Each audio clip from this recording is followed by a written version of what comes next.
Ladies and gentlemen, please welcome Virginia's comedian and host of Sky 4 TV, the More Laughing in the Morning Show, Allison Moore.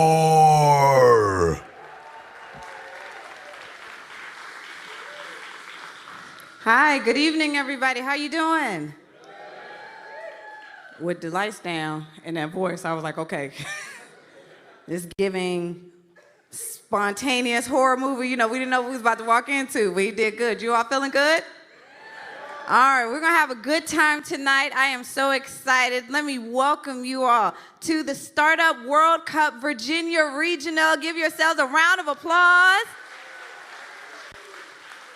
Tonight is gonna be so much fun. So this show is a part of the Startup World Cup organized by Pegasus Tech Ventures from Silicon Valley. The event is a partnership between Innovate, Hampton Roads, and the city of Virginia Beach. So thank you to them both. Please, let's give a round of applause for them.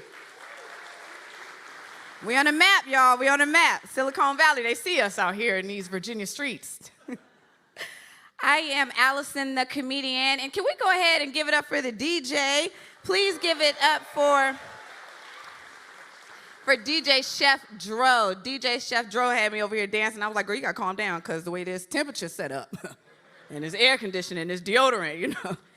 Lumi just came out, so I don't know. I don't want to put her, on a test, not today. So I was like, okay. But I just want to let you know, Chef Dro, we was feeling you. We were feeling you. The only reason why we didn't dance, because we respect our neighbors. Okay. One more time for DJ Chef Dro. So I asked Emmanuel to introduce me. My name is Allison the comedian. Well, my name is not Allison the comedian. My name is Allison Moore. But I have to make it clear, I'm Allison the comedian because there's already a famous Allison Moore. And so I don't want anybody to get confused because she's a porn star. And but it ain't me, y'all, it's not me. And so I don't want, anybody. And then we got professionals in. We got the council here. We got IT people. I don't want you to go back to work and be like, did you know we had a comedian from Virginia? You from, the wrong Allison. So Allison the comedian, okay? And that's a true story. You don't have to fact check it. I found out the hard way when I tried to get the browser. So that's why, that is why, okay? So I am so excited about this evening because I am an entrepreneur, and just to know that our community is pulling together to make sure that our home has a place for startups is a great place. I'm so inspired, and so thank you all for coming on out and being here and being the ecosystem for entrepreneurs and small business owners. Give yourselves a round of applause.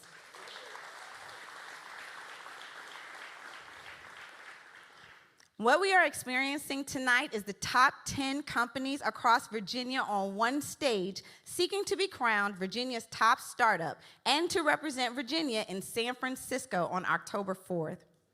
That's a big deal, so I'm really excited. Let's keep this thing going. Okay, so is this anybody's first time at the Ziders Theater? Anybody's first time?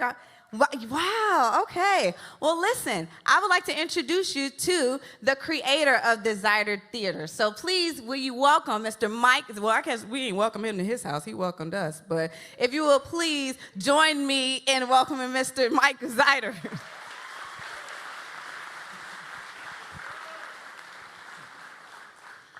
Well, first off, it's such a delight to have you all here today, and welcome to the Ziders American Dream Theater.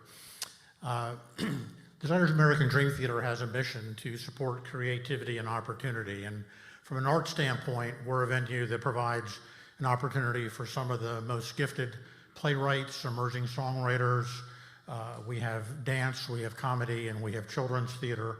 We do over 200 performances a year. So if you like to see new material that you haven't seen before from some of the most gifted people, get yourself a ticket sometime. There's a lot of opportunities to do things. Like I say, the mission of the theater is to support creativity and opportunity. And to me, creativity is the heart of every new experience that we have, whether it be the arts or otherwise. And I believe that when creativity is combined with opportunity, that to me is actually the heart of the American dream. And therefore, that's where the name of the theater comes from, the American Dream Theater. I firmly believe that creativity, no matter what you're doing, whether you're starting a business, you're in the arts, you're writing a book, whether you're teaching, it begins with a fire in your belly. And when you act on that fire in the belly, that fire starts to become a dream. And to me, that is the most exciting experience that you can have. And so I am delighted that you are all here today, because there's one thing I think I can say pretty confidently, that everybody in here has felt that fire in their belly. And I'm pretty confident that everybody here is taking action to turn that fire into a dream. And I couldn't ask for a better program and a better group of people to be in the theater than folks that have a fire in their belly and are making the dream come true. So thank you very much and welcome. It's my house, come on, turn it out. Hear a knock on the door and the night begins. Thank you again to Mike Zider. All right, ladies and gentlemen, we are in the presence of some very special people, and I wanted to take a moment to recognize them.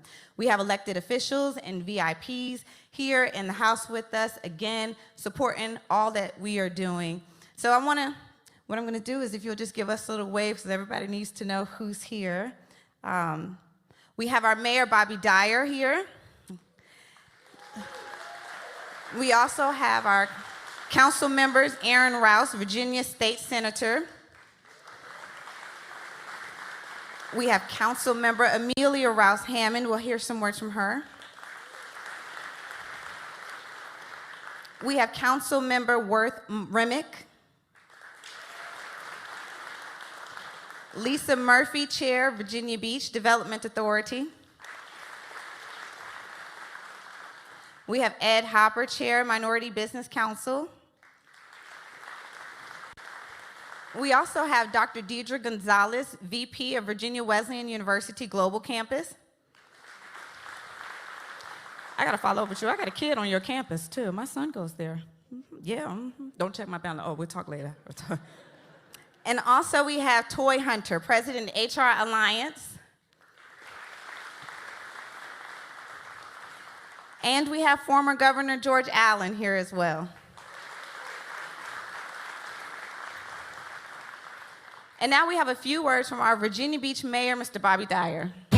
Meet Virginia. Hello, everybody. Do you feel the vibe tonight or what? Are you fired up for the competition? Yeah. I'll tell you what, Virginia Beach welcomes you. Virginia Beach is a magical place, a place of growth and opportunity.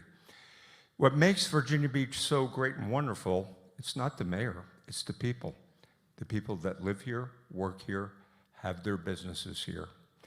And I'll tell you what, we come together and we want to have a community that drinks, partakes from the same cup, community, unity, and prosperity. And we have so much. We have the plethora of opportunity coming now with our cables, with broadband coming, opportunities. But the most important thing is economic viability of any city depends on the entrepreneurs. And that's what we're counting on you, to many of you, to pass the torch of success. And if I can point out a startup company that I was gratefully involved in a number of years ago, a little company called Drone Up. They started on Newtown Road, and now they're one of the fastest growing, well-respected companies in this country. Tom Walker, take a bow. It just shows when you have a dream can be achieved with hard work, with tenacity, by not taking no from anybody, and going forward and to succeed, and to expand others, but also when you succeed, to go around and help other people succeed. But once again, Virginia Beach is the place of opportunity. We take a lot of pride in the quality of life we had. U.S. News and World Report named us number 8 in the country for being the best place to live. And once again, it's the opportunity for you to have that quality of life for you, your family, and your children, but also for your business prosperity. We are here for you. Thank you all. God bless you. And compete hard. Thank you. Let me give you one. One more time for our mayor. And now we will have a few words from Councilmember Amelia Rose Hammond. Ladies and gentlemen, please help me welcome Ms. Amelia Rose to the stage. I just renamed you, didn't I? Sometimes that happens when my nerves get bad. I rename people. But I won't do it again. It's all right, I forgive you. Thank you, ma'am. Good afternoon or good evening to everyone. Again, my name is Dr. Amelia Ross Hammond. I have my special team person here with me, Worth Remick from District 6, who helped me right up here. I want to welcome the startup groups, and the reason I'm up here as one of the council people because I'm council liaison along with Councilwoman Rouse for the Minority Business Council for the City of Virginia Beach. Also, my district is District 4, and guess what? You are in my district. So welcome. I would like to welcome the best of the star-ups, which are vying for the chance to win $1 million. Can we say that again? $1 million. Okay. It can happen. Didn't it happen to us? Sure. For the Virginia African American Cultural Center, we went on and we received that from the Virginia Tourism Corporation. And we could hardly sleep. And he's on our board.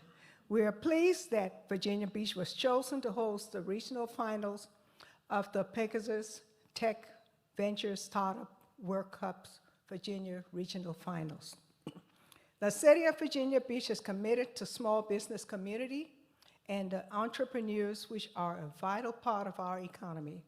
We look forward to continue to support the entrepreneurs that are looking for a place to grow their business. And you need to come back right here because we are fertile and we're willing and our arms are open. Welcome and good luck.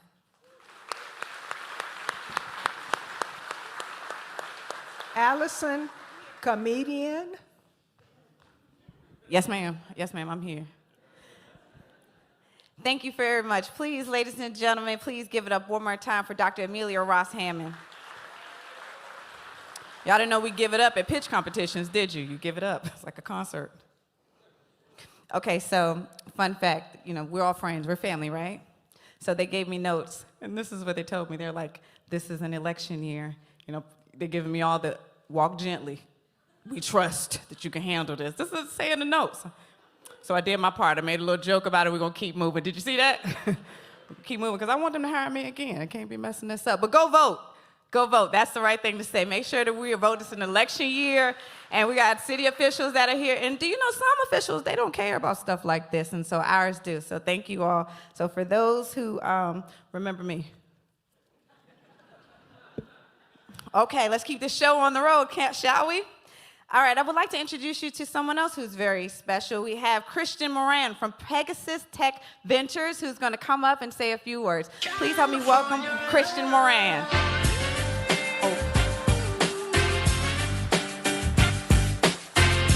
Thank you, everyone. Great. Yeah, just a little bit about myself first. I'm an investor at Pegasus Tech Ventures, as well as an ambassador for Startup World Cup.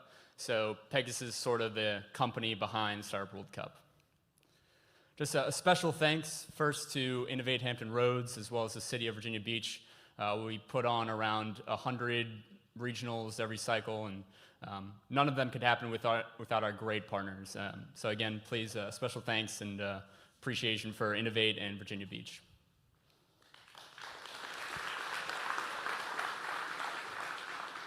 Then this year we have a global gold sponsor, so Natera, who will be partnering with us for all of our regionals. Will be helping us out just with a number of our regionals, doing just some stuff above and beyond. So just please a round of applause for Natera. Just a little bit more about us. Pegasus is based in Silicon Valley with offices spread out all over the globe. Over $2 billion in assets under management. Some more famous investments include SpaceX, Twitter, Robinhood, Airbnb. We're primarily investing in North America, Asia, and Europe. We're a bit unique in that we primarily partner with large corporations, mainly in Asia, helping them out with their innovation initiatives. So a good amount of strategic investing, but we do a lot of financial investing as well. So just a little bit more about Startpool Cup. Again, we do around 100 regionals each cycle. So it is the largest global pitch competition. This year we'll have around 40-ish regionals in the US, the rest spread out across 6 continents. The winner, again, will win that $1 million prize at the grand finale in San Francisco. And then worldwide, there's probably going to be around 50,000 attendees. So our mission statement is fourfold. One is to foster the discovery of innovation, promote the spirit of entrepreneurship. We want to get these startups connected with the talent, customers, and then media. One of the main reasons that we started the Startpool Cup actually was to get startups outside of Silicon Valley the attention and press that they deserve. So we want to make sure that everyone is getting the attention, even if you're not in Silicon Valley. So these are some of our regional events. Again, it's a pretty global pitch competition. We go from everywhere from India to Vietnam. India is actually where we started this year's cycle. Georgia, the country, to Bangladesh, and then Boston, which is actually happening today, to Seattle.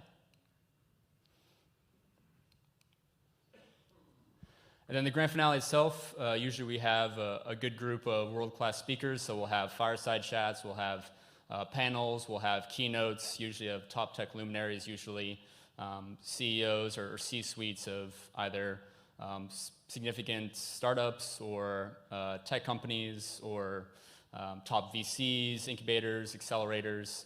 We'll have a couple hundred at least venture investors, CVCs, and then usually around 3,000-ish general attendees. The grand finale itself, again, October 4th is the main day, but it's actually a 3-day event. So the first day is semifinals. That's when all the regional winners will compete against each other for a chance to place in the top 10. Just to be clear, even if you aren't a grand finalist, you'll still have the chance to pitch on the grand finale stage. You just won't have the chance to win the $1 million. The second day is workshops. So those are workshops that we put on ourselves as well as some of our sponsors like Natera. And then we'll have a networking party afterwards. So some of our past speakers include Steve Wozniak. He's actually spoken a couple times at our events. Mark Randolph, Vinod Khosla actually just spoke last year. We usually have a number of the sharks speaking at our events. And a number of these speakers have actually decided to stay on as advisors. And the past judges usually are, again, from top VCs, incubators, accelerators. This year we should have a pretty similar crowd in terms of quality.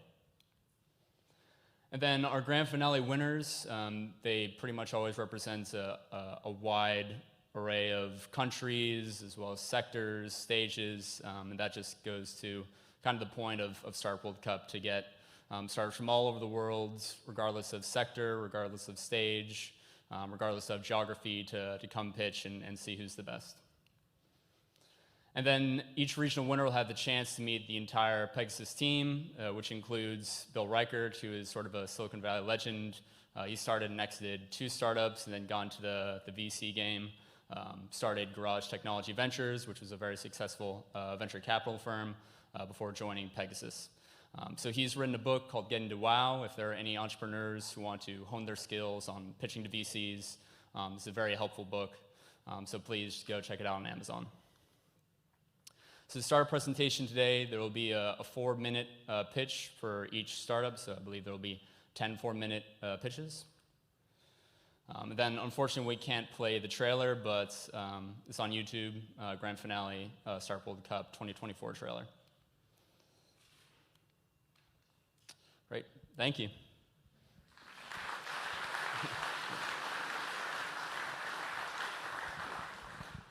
Thank you very much. One more time.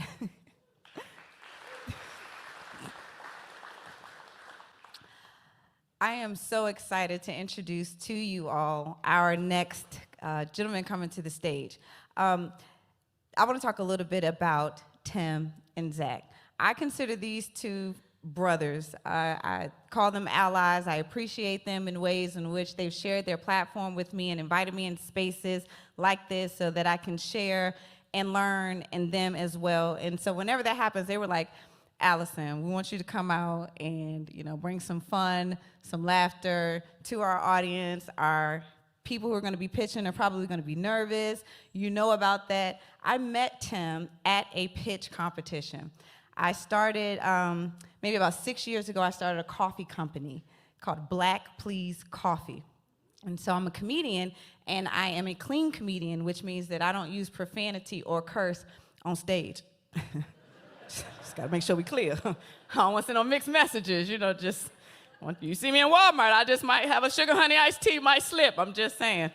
But at work, I'm a professional and I don't curse. And so I used to do things in the morning. I have a background in human resources, so I do a lot of corporate comedy. And so I'm thinking, I should sell coffee because that'll be really cool. Other speakers and entertainers, they sell books, and I'm not writing a book. I've been lying about that for 5 years, so I should do coffee. And so I was like, okay, I'm gonna do a pitch competition. And I pitched about this coffee business. Y'all, I didn't have a piece of coffee, a bean, a location, logistics, but it was a good idea. It was a good idea. So Tim, who did not know me, pulled me to the side and was like, you're funny, but you don't have a business. And I think that you should, he has a program for you.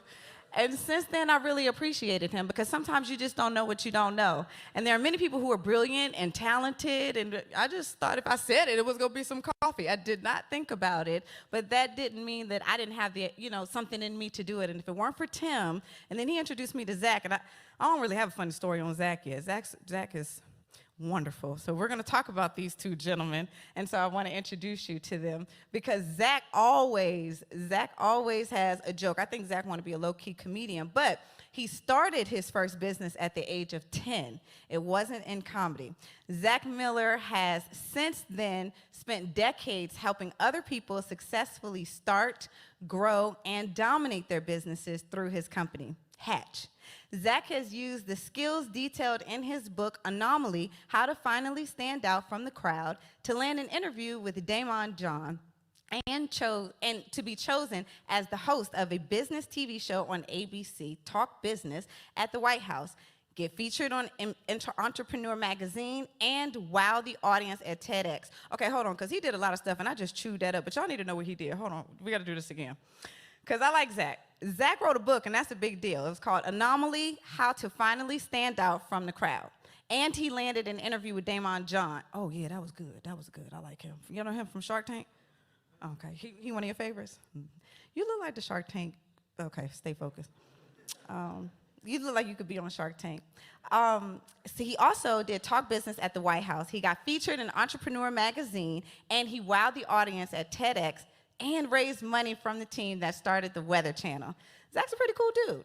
So check out Zach on his podcast, Fervent 4. In 2024, he wrote, What Are You Watching on Netflix? The Prescription for Smart Networking to Build Lasting Connection. A little fun fact about Zach is he thinks that, look, y'all, I'm just reading the bio. Don't anybody be upset with me. But he thinks that Michelangelo is the best Teenage Mutant Ninja Turtle. I'm just reading. You see, I'm trying my best to do that, okay? All right, so also Tim, let's talk about Tim Ryan. Tim Ryan has an extensive experience in entrepreneurship, early stage startups, and angel investing. Tim is entrenched in the entrepreneurial community across Hampton Roads and has been for the past 12 years. He is the executive director of Innovate Hampton Roads, an organization focused on consolidating, coordinating, and celebrating regional entrepreneurs and innovation efforts. Tim is also the director for REAK Tour Hampton's Technology Innovation Center and the program director of Start Peninsula, the region's longest running business validation platform. That's where I met him. That's where he let me know, girl, that ain't it. But thanks to him, I got me a revenue generating business, so this is the place for us to be. Tim is also an active angel investor, investing in more than 30 startups from the pre-seed to pre-IPO stages. Tim has an MBA from William & Mary, and Tim's fun fact is he has run 3,737 days in a row, including today. That is impressive. I want to be a hater, but it's just a hater, because I've done something like 8 days in a row, but after that first week, it's a wrap. It is. But I'm excited about these entrepreneurs tonight who did not quit after day 8, and they are ready to share with us about their businesses. And so I have enjoyed being able to start this show with you all, and I want to make sure that Tim and Zach get a chance to come out here. I'm going to turn this over to them. I am Allison, the comedian. You can find me in the fall on Sky 4 TV on the More Laughing in the Morning show. I'm Virginia's comedian, but since many of you didn't know me, I'm Hampton's comedian, working my way through the tunnel. Thank you so very much for laughing with me, and please, please help me welcome Tim Ryan and Zach Miller. I don't know what you heard about me, but if you can't get a dollar out of me, no Cadillac, no perms you can't see. All right, we got a little flash dance. Hey! Hey! They didn't put that in my contract that I was supposed to be the hype girl, but I can do that too. Go, Tim! Go, Tim! Go, Tim! Hey! Give it up, y'all! We got some little energy. We hot anyway, so don't pretend now. Hey! She feed them fools fantasies, they pay because they want her. I spit. Welcome, everybody. Zach, where are you? Where are you, Zach? Hey, let's go!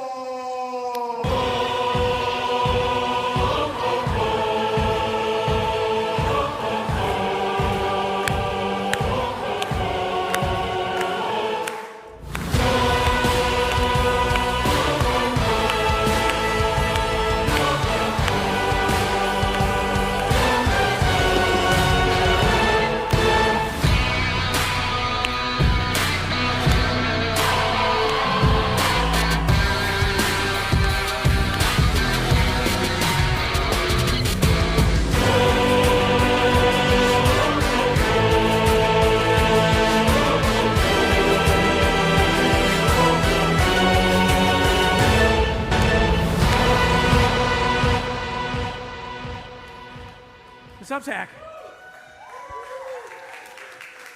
Hello, and welcome to the Fervent Four. Yeah, who's this oh, is wait. episode 220. No, that's wrong. It's not Thursday at 11.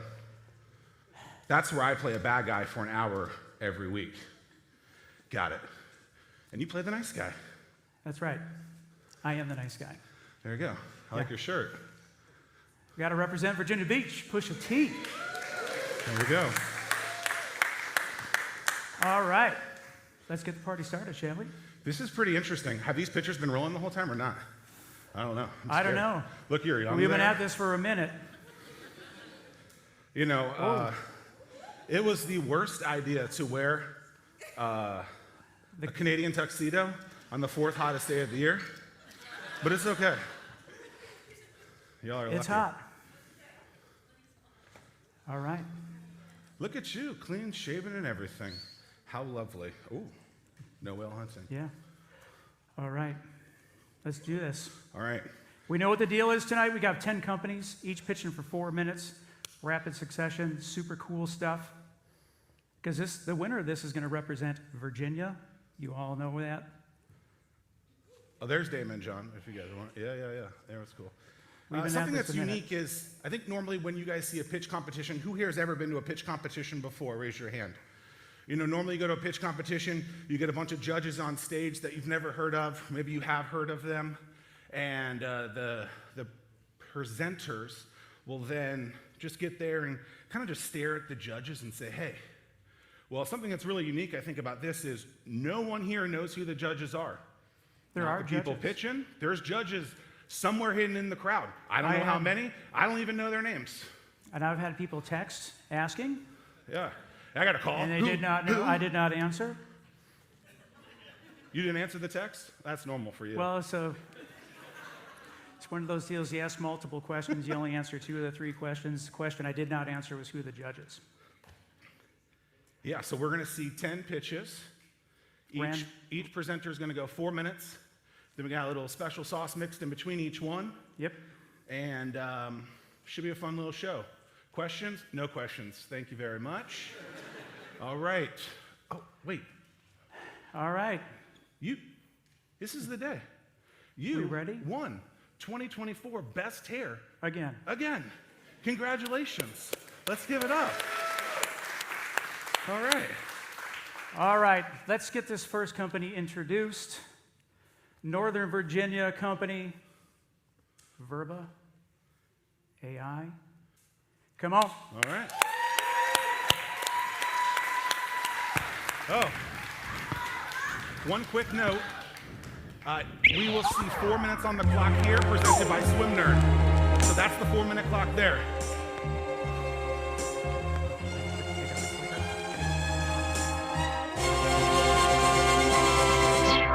Daydream, I fell asleep amid the flowers for a couple of hours. Hey everyone.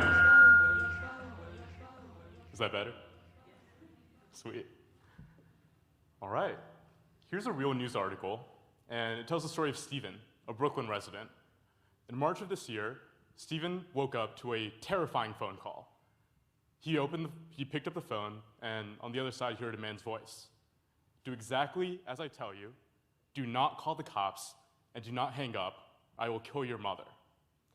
He was terrified, but a little bit skeptical, until he heard his mom in the background pleading with him to do exactly as he was told. Steven was directed to transfer funds to an anonymous Venmo account, which he promptly did, at which point the phone call cut out. Steven immediately called his mother and found that she was actually safe and sound in her own bed. Steven was the victim of a scam facilitated by generative AI. Now, I wish I could say that Steven's example was a one-off situation, but it's not. Leading experts say that as much as 90% of online content may be synthetically generated by 2026. And these photos on the right side of the screen really exemplify what that means for our changing world. We're entering a new digital age where nothing that we see or even hear online can be trusted. Now, deepfake detection is a new but rapidly growing market. It's anticipated to hit $15.7 billion by 2026, and the problem's only going to keep getting bigger, because the amount of investment in generative AI tools severely outpaces investment in AI detection tools. And that's why we're building Frentify, an all-in-one manipulated media detector. Frentify is the premier tool for an age where you can no longer see, where you no longer believe what you see online. Take this example of a real video that was spread by the Kremlin on the onset of the Russian invasion of Ukraine. This was an attempt to make it seem like Ukraine was surrendering to Russia, when in reality, that was not the case. When this video has been uploaded to other digital forensics platforms, what they'll try to do is they'll give you a single number. They'll try to tell you, this video is 82% fake. When it comes to times of crisis, times of war, that is simply not sufficient. With Frentify, when you upload a video to our platform, we give two key pieces of insight. First, we break it down frame by frame and make a prediction for every single frame in that video. That way we're consistent, we can tell the user, hey, this is exactly what's going on. Second, we map that to the actual pixels that are in the piece of content. In this deepfake video of President Zelensky, we found that it wasn't just that the whole video was manipulated, it's that some bad actor had taken the video, used a deepfake creation program, and edited what Zelensky looked like to make it look like he was saying something he was not, directly impacting people's lives. This is what sets it apart. It's not okay to just say, this is 92% real, because most of the pixels are real. It's been manipulated, and the world deserves to know. We're the only product on the market that has detection capabilities for all three major modalities, image, video, and audio. And we're the only company that has fully explainable predictions.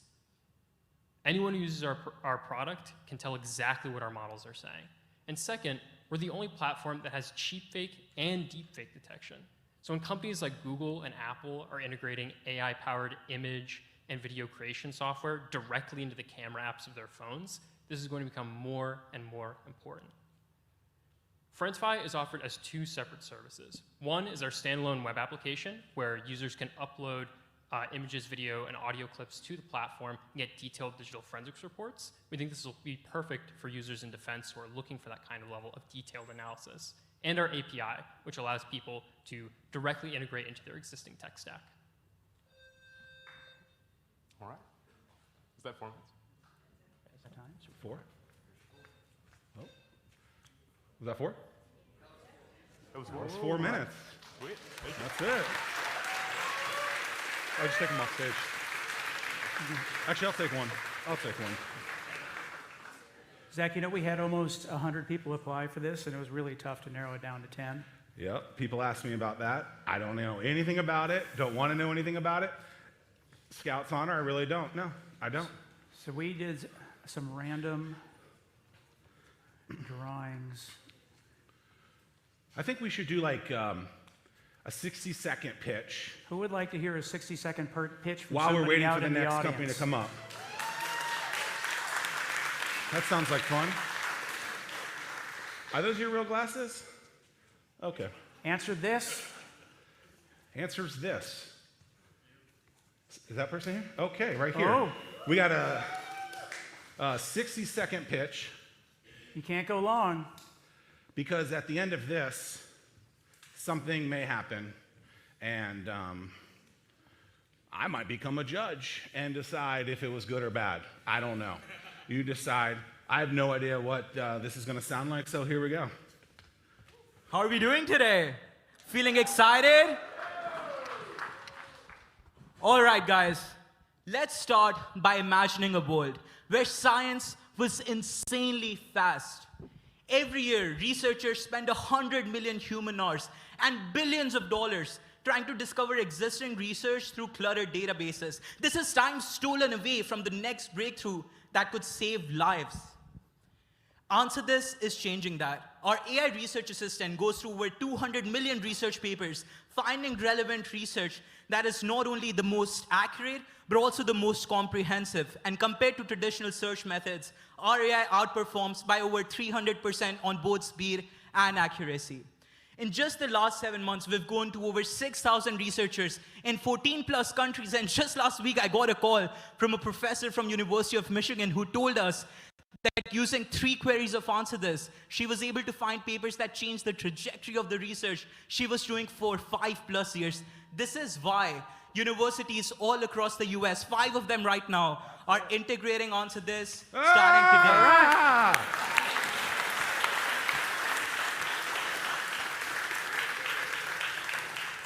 We had something planned a lot better than that, than me yelling at a bunch of people that I don't know in a jean jacket and jeans that don't match with the black t-shirt that I've worn too many times, but that's okay. Tim, did you actually buy that or that jean jacket? I've never seen you in a jean jacket. Thrift store? There's a lot you don't know about me, Zach. Oh, wow. Well, how do you feel about that? I'm scared too. You like it? I'm scared. Terrified, to be honest. We ready for another 4-minute pitch? Well, apparently this is where I'm supposed to announce the next company. I'm really bad with pronunciation. I used to host a TV show, true story. If someone's first name was easy, their last name was not, I would just say, and next up, Joe from XYZ Company. That's not journalism, but whatever. Next up, 4 minutes. You guys ready? We have Agricision.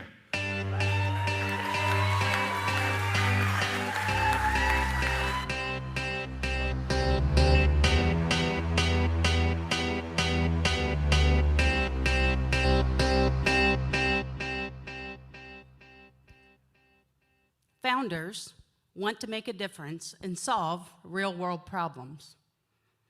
Investors want to make a difference and solve real-world problems. Everyone wants a return on their investment. Send Agricision to San Francisco, and we will do all 3. My name is Sherry Newhofer, and I'm an owner of Agricision, an ag tech company founded by Ken and Diana Warren. Ken and Diana are founder farmers and inventors of the Scout X2 proprietary pest detection method. Currently, Ken and Diana are in Iowa pitching a client in our target market, and I decided to stay here to pitch Agricision tonight. Farmers face, every year, farmers face the rising cost of chemicals, the ability of weeds that are resistant to those chemicals, and the ability to detect those chemicals, or the ability to find those weeds accurately to detect those pests. Additionally, the drones on the market today, the agriculture drones on the market today, are limited in functionality, mobility, and each of the drones have to have one controller. So, next slide, thank you. Next slide. Okay, next slide, thank you. So, AgriCision has a solution, provides a solution in real time. We have the Scout X, which is a VTOL, tail sitter VTOL drone with a real-time pest detection pod. This drone offers farmers a 70% reduction in chemical cost, a 30% increase in profits, and a 5% increase in crop yield. Next slide. Oh, that's me, sorry. Here we see Scout X working. Scout X working. What the slide is doing is accurately detecting pests in the video. On the right-hand side, you see a report generated. The market is ripe for the picking. Fortune Business Insight predicts that the market will grow 20% each year to $30 billion.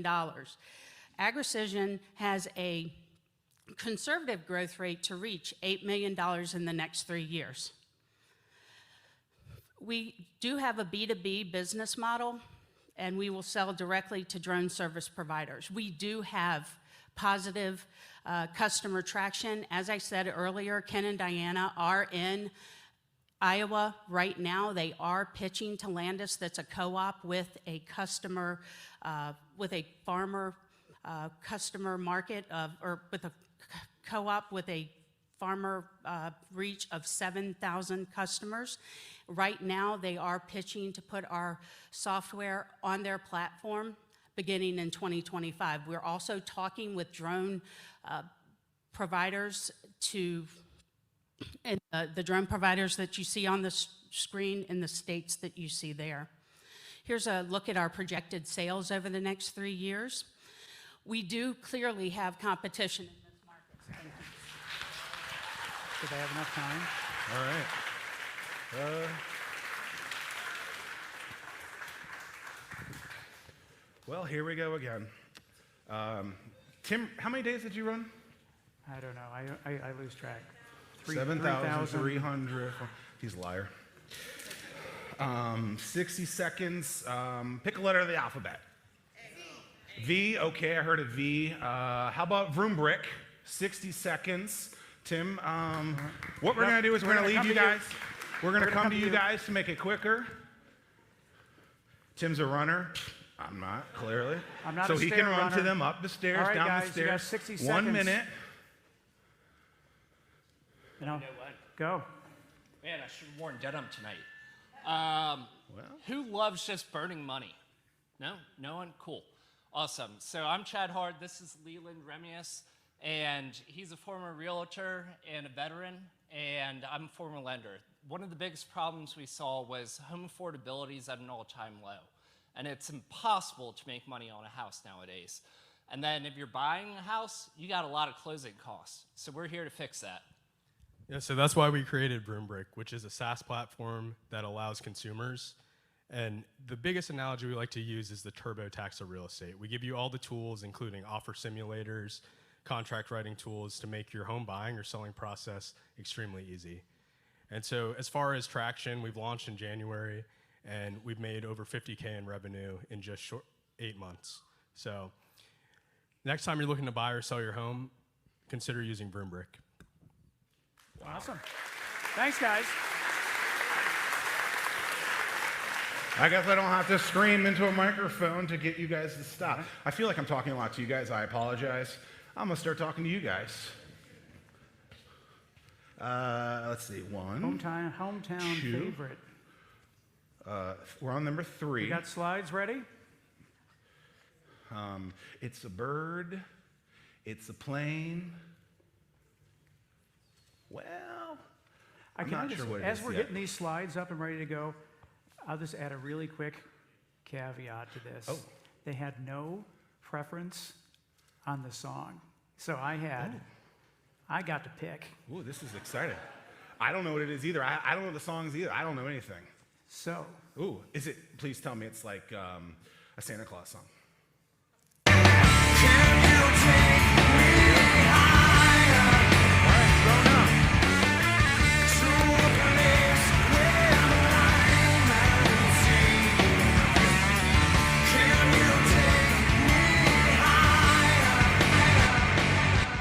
Hi, Virginia Beach.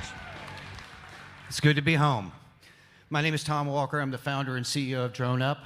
We're an aerial robotics and ground automation company that is changing the last mile and changing the way you live. And before I get started, I get a lot of recognition, but row 5 right there is where all the recognition is deserved.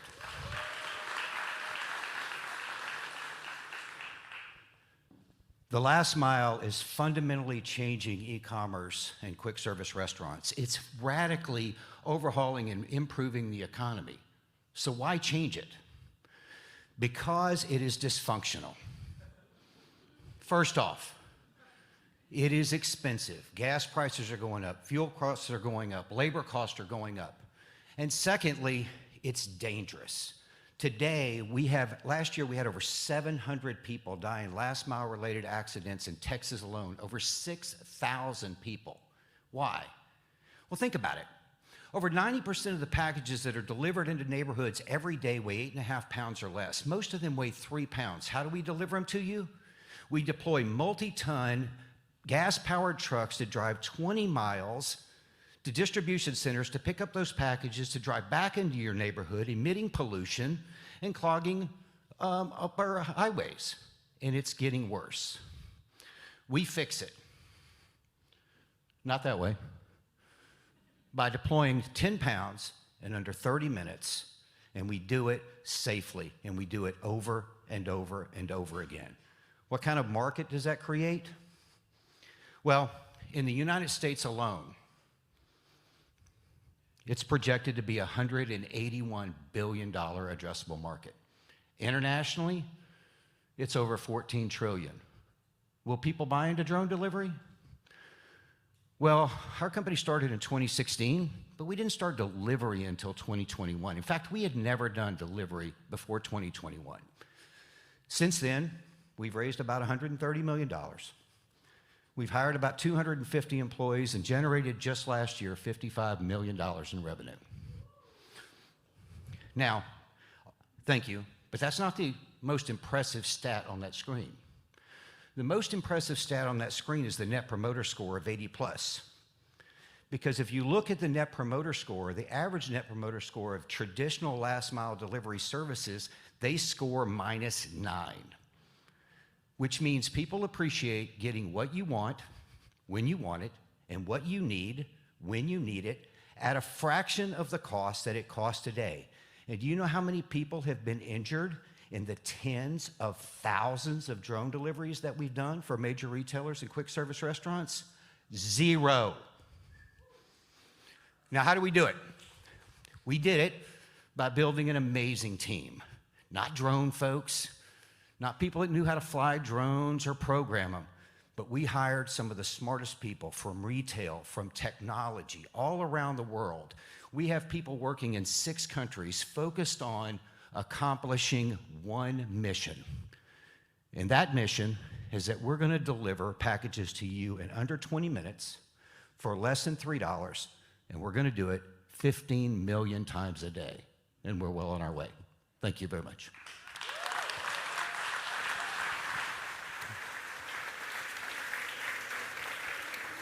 Great job. All right. One of my dreams and goals in life is to go to a professional sporting game and be the person who throws t-shirts into the stands. And you know what? Today I'm gonna make my dreams come true. Taking these. Who's ready for a shirt? You gotta work for it. Come on. Come on. Who wants a shirt? We've seen enough of you guys. Whoa, I don't know. Anything over here? What if I do one of these? Oh. Wow. That was a terrible throw. That was for Pat, the audio guy. Oh. Wow. We now know why Tim runs and doesn't play a real sport. I get 3. Oh, you weren't gonna get it. Here we go.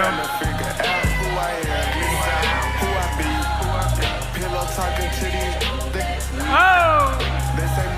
All right. 3 down. Some number that I don't know in math to go. Tim. This is where I said, Tim, there are company names. Because I don't know how to speak, please, Wow. Wow. Peanut Gallery, or whatever this is. Security. Is someone saying that we gave out the wrong size? 3-2. Wow. Do not get her a shirt. Or the big special prize at the end, because you're mean. I can't see it. Oh, by the way, Ninja Turtle socks. Michelangelo, you're welcome. You're welcome. Thanks. Tim, please announce this company that I don't know how to pronounce. All right, we're going to go with another Northern Virginia company, 4. Amruta. Come on down. With that bread, I'm headed home.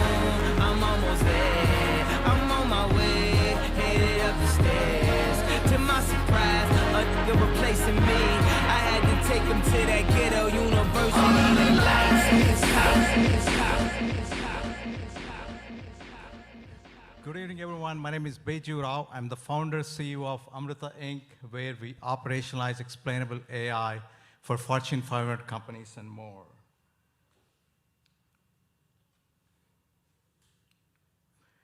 So AI is ubiquitous, but it's opaque and complex. With that, it brings unique risks.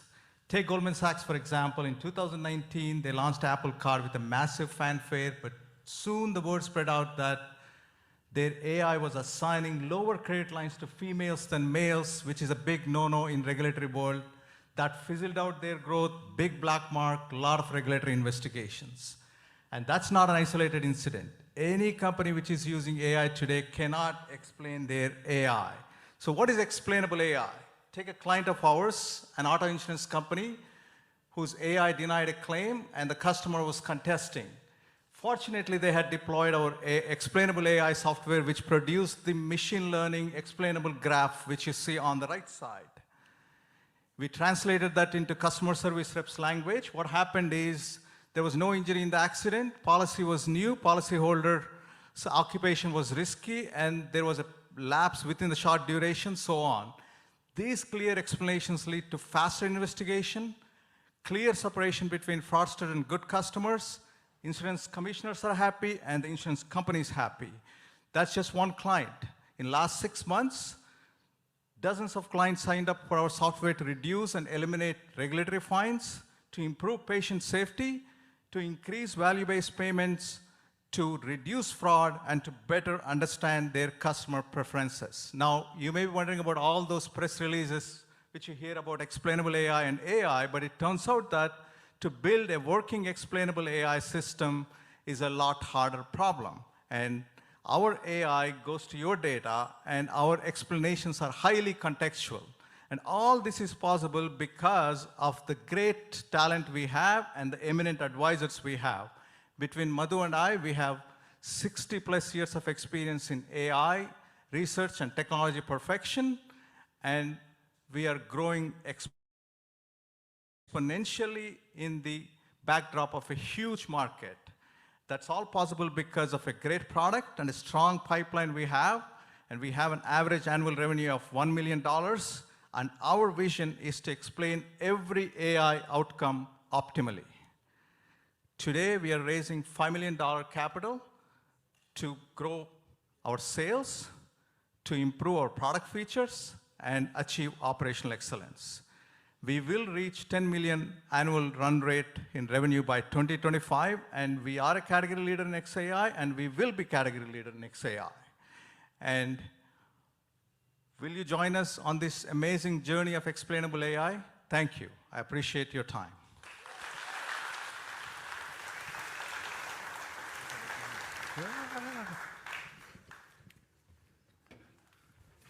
You got a mic, Zach? You're running now. I did my 7 miles today. All right. Congratulations, Tim. Does anyone feel good for him? I mean, I'm learning a lot about him from Allison, the comedian, because good thing it wasn't the other Allison Moore. Yeah. No Google search checks tonight. That's my one joke. Did I do all right? Oh my God, all right. Thanks. Hi, Mom. I think the next company. Oh, 60 seconds. Should we do? Can we queue up 60 I seconds? need a mic. That was rude.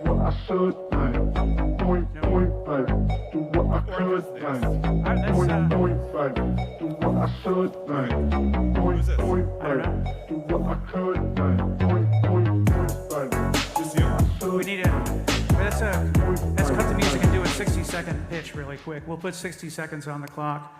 Y'all know your music, your entrance musics? And we're going to hit up, I feel good about, is it ALN, Alien Technologies? I think they're they're a 757 Accelerate company, perhaps? ALN. Oh, let's do this. Zach, run on up. Oh, God. Up top.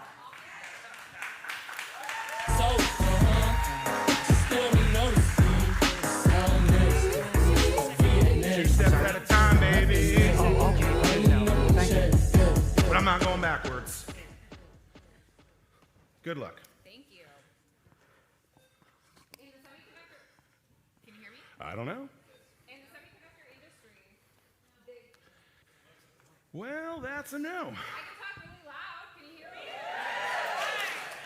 In the semiconductor industry, the difference between those who win and those who lose comes down to the ability to keep confidential information confidential. Hi, I'm Gina, founder of Alien Technology, and after spending a decade in the semiconductor industry, I learned that the unfortunate side effect of this confidentiality is that it can take up to 2 weeks for customers to get pricing on semiconductor devices. So I developed an AI-based software platform to add intelligence and automate this process to allow customers to get instantaneous pricing and get to market fast. We compete in the AI-based SaaS market, which is $370 billion this year, expected to grow to over $1 trillion in the next 7 years. In our first year in business, we've done over $150,000 in revenue with 55,000 in outstanding contracts waiting for execution. And we have a robust customer pipeline, and expectations for 2025 are.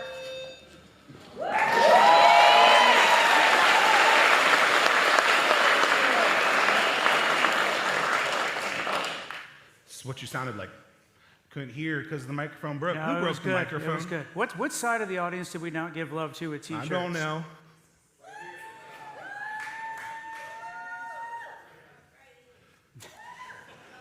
I don't know what's playing. We got a Virginia Beach hat. I tried, Charles. Charles, I tried. What? Come on. Wow. Okay.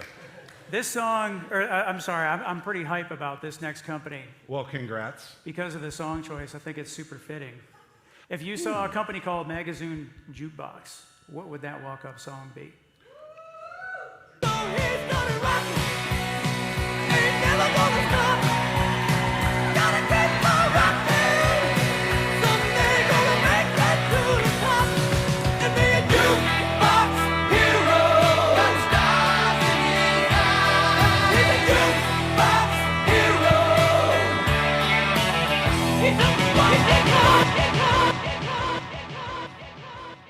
Are we on the clock?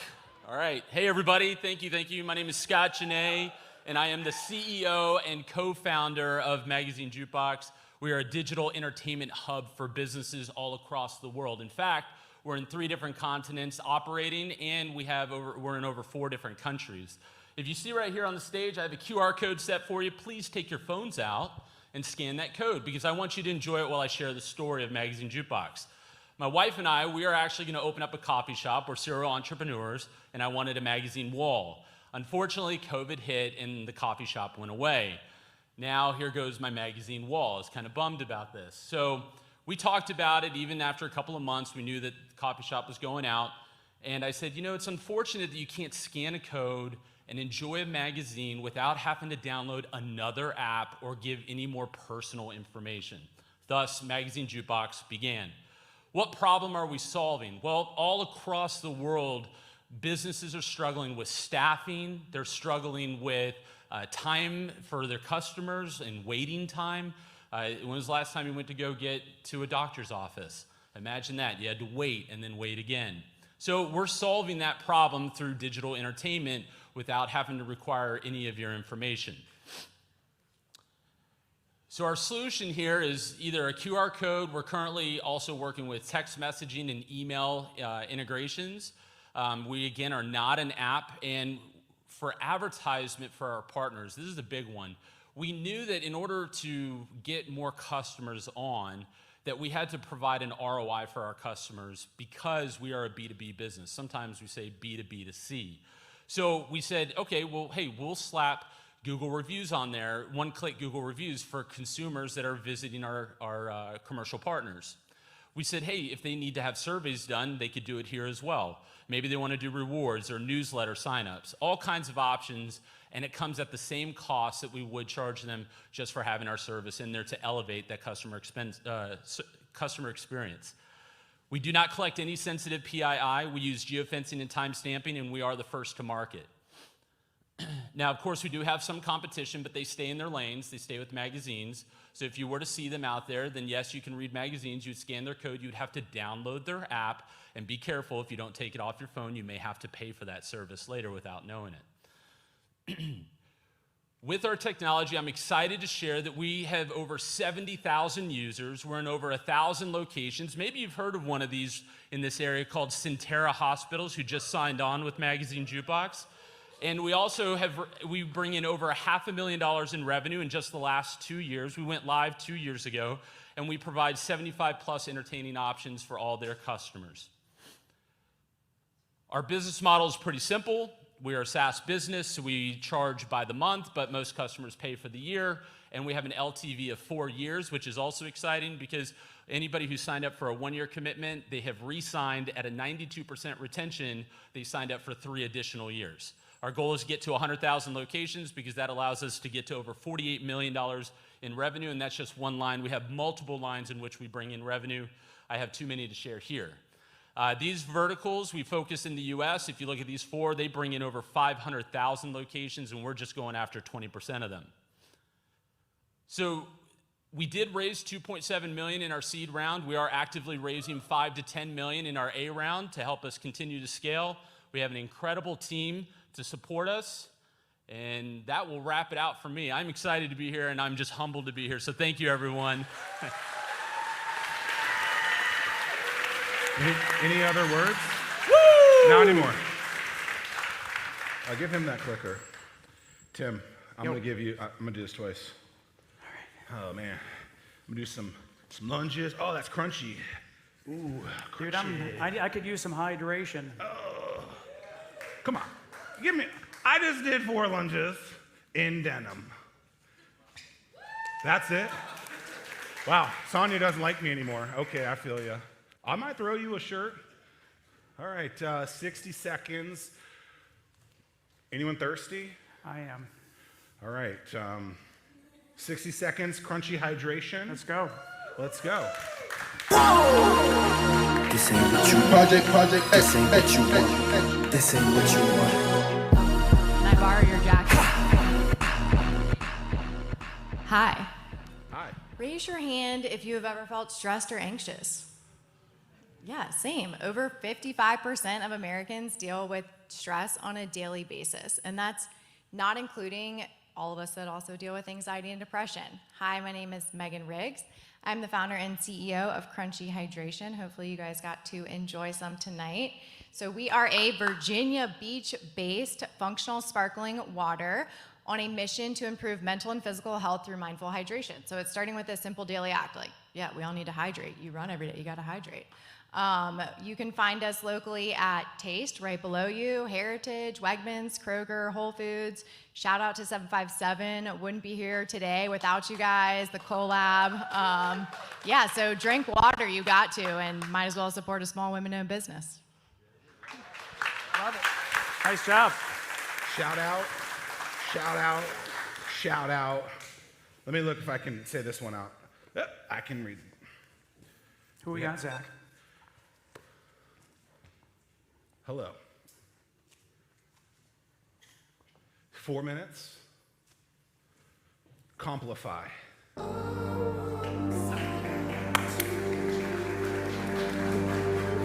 Clicker. Ready?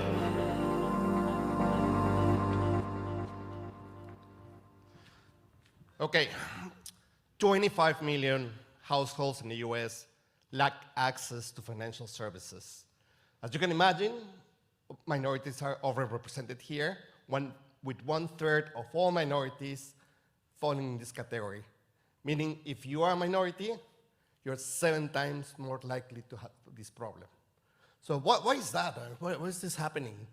There are many reasons why this happened, but one of them is just the ability to identify the person. So I'm Miguel Cepeda. I've been managing digital banks for 15 years, and my operations were declining applications every month, hundreds. I did as much as I could until I met Enzo, and we decided to do something about this. So compliance, financial compliance is a complicated thing. What we want to do is orchestrate the process a little bit better and empower the compliance teams to service the customers better. As I say, I mean, it's complicated. You have a lot of things, social securities, names, and you have to think about them, come to a conclusion, and approve or deny the application. In fact, when you ask the people who do compliance, they say that most of this is manual. Last year, there were like $5 billion in penalties to banks because of lapses in compliance. This is a big market, $10 billion globally, and just $5 billion in the US. So this is the market that we're going after. It's growing 4 times. Now, our product is not for everybody. Big banks, they have their own solution, but medium-sized credit unions, community banks, and fintechs are the ones who are open, and they're not using anything. So that's our ideal profile that we're going after. And we're going to win because they use mainly email and Excel to do compliance. This is how the software looks. If you were a compliance officer, you will come, and this will be your view, how many cases you have open, who do you need to help today. We have an AI LLM engine inside of the platform, so they can do the reporting using the AI. And that gives us the advantage versus the competition, which has legacy software. So our solution is software as a service, and we're ahead of IBM or Oracle that still use mainframes and in-house deployments. It's very, very simple for us to sign up customers, and it's very affordable for the company to use it. We have a partnership model with audit firms, and they're going to help us reach more credit unions and more financial institutions so that they can use the software. In terms of traction, we have already clients. This year, we're probably going to end up with $100K in revenue, and we have a long list of customers that we would like to onboard. In terms of our company, so we're incubated last year, and we just started the development this year and signing up clients and helping them to start up. We receive a grant from Antler. We have received a grant from Silicon Valley Bank, and we're in the process of raising between $500,000 to complete the software, onboard the clients, and do the service. So help us end this problem of unbanked and unbackedness in the US. Thank you.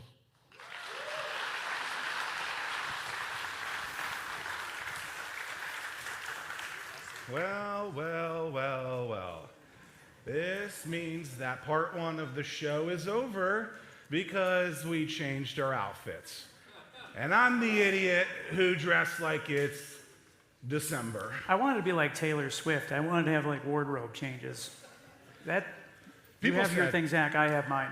People said we would not be able to switch within 4 minutes. We could have done it within 2. Ain't that right? That's right. Oh, we're supposed to talk about shirts. That's what something says. Huh! All right, you got to catch this. I'm so sorry. I tried. Oh. Tim's was worse. Throw it back. Throw it back. You got to be on your toes. If you're looking at this, the thing is, if you're looking at your phone, I'm throwing it to your head. What up, John? Hey. Wow. John That Paris. is very mean. I've learned tonight that not only are there secrets that I don't know about you, but you're mean as well. No, that's that's you. Quick shout out to your shirt, Innovate Hampton Roads. That's cool. This shirt is like 12 years. This shirt is 12 years old. I have like a bin of old startup shirts. This is a shirt from 2012, a company called Vinyl Mint. And then I think the thing that probably started this whole thing, this is the only hoodie in existence. November of 2011, Start Norfolk, kind of jump-started this whole startup community.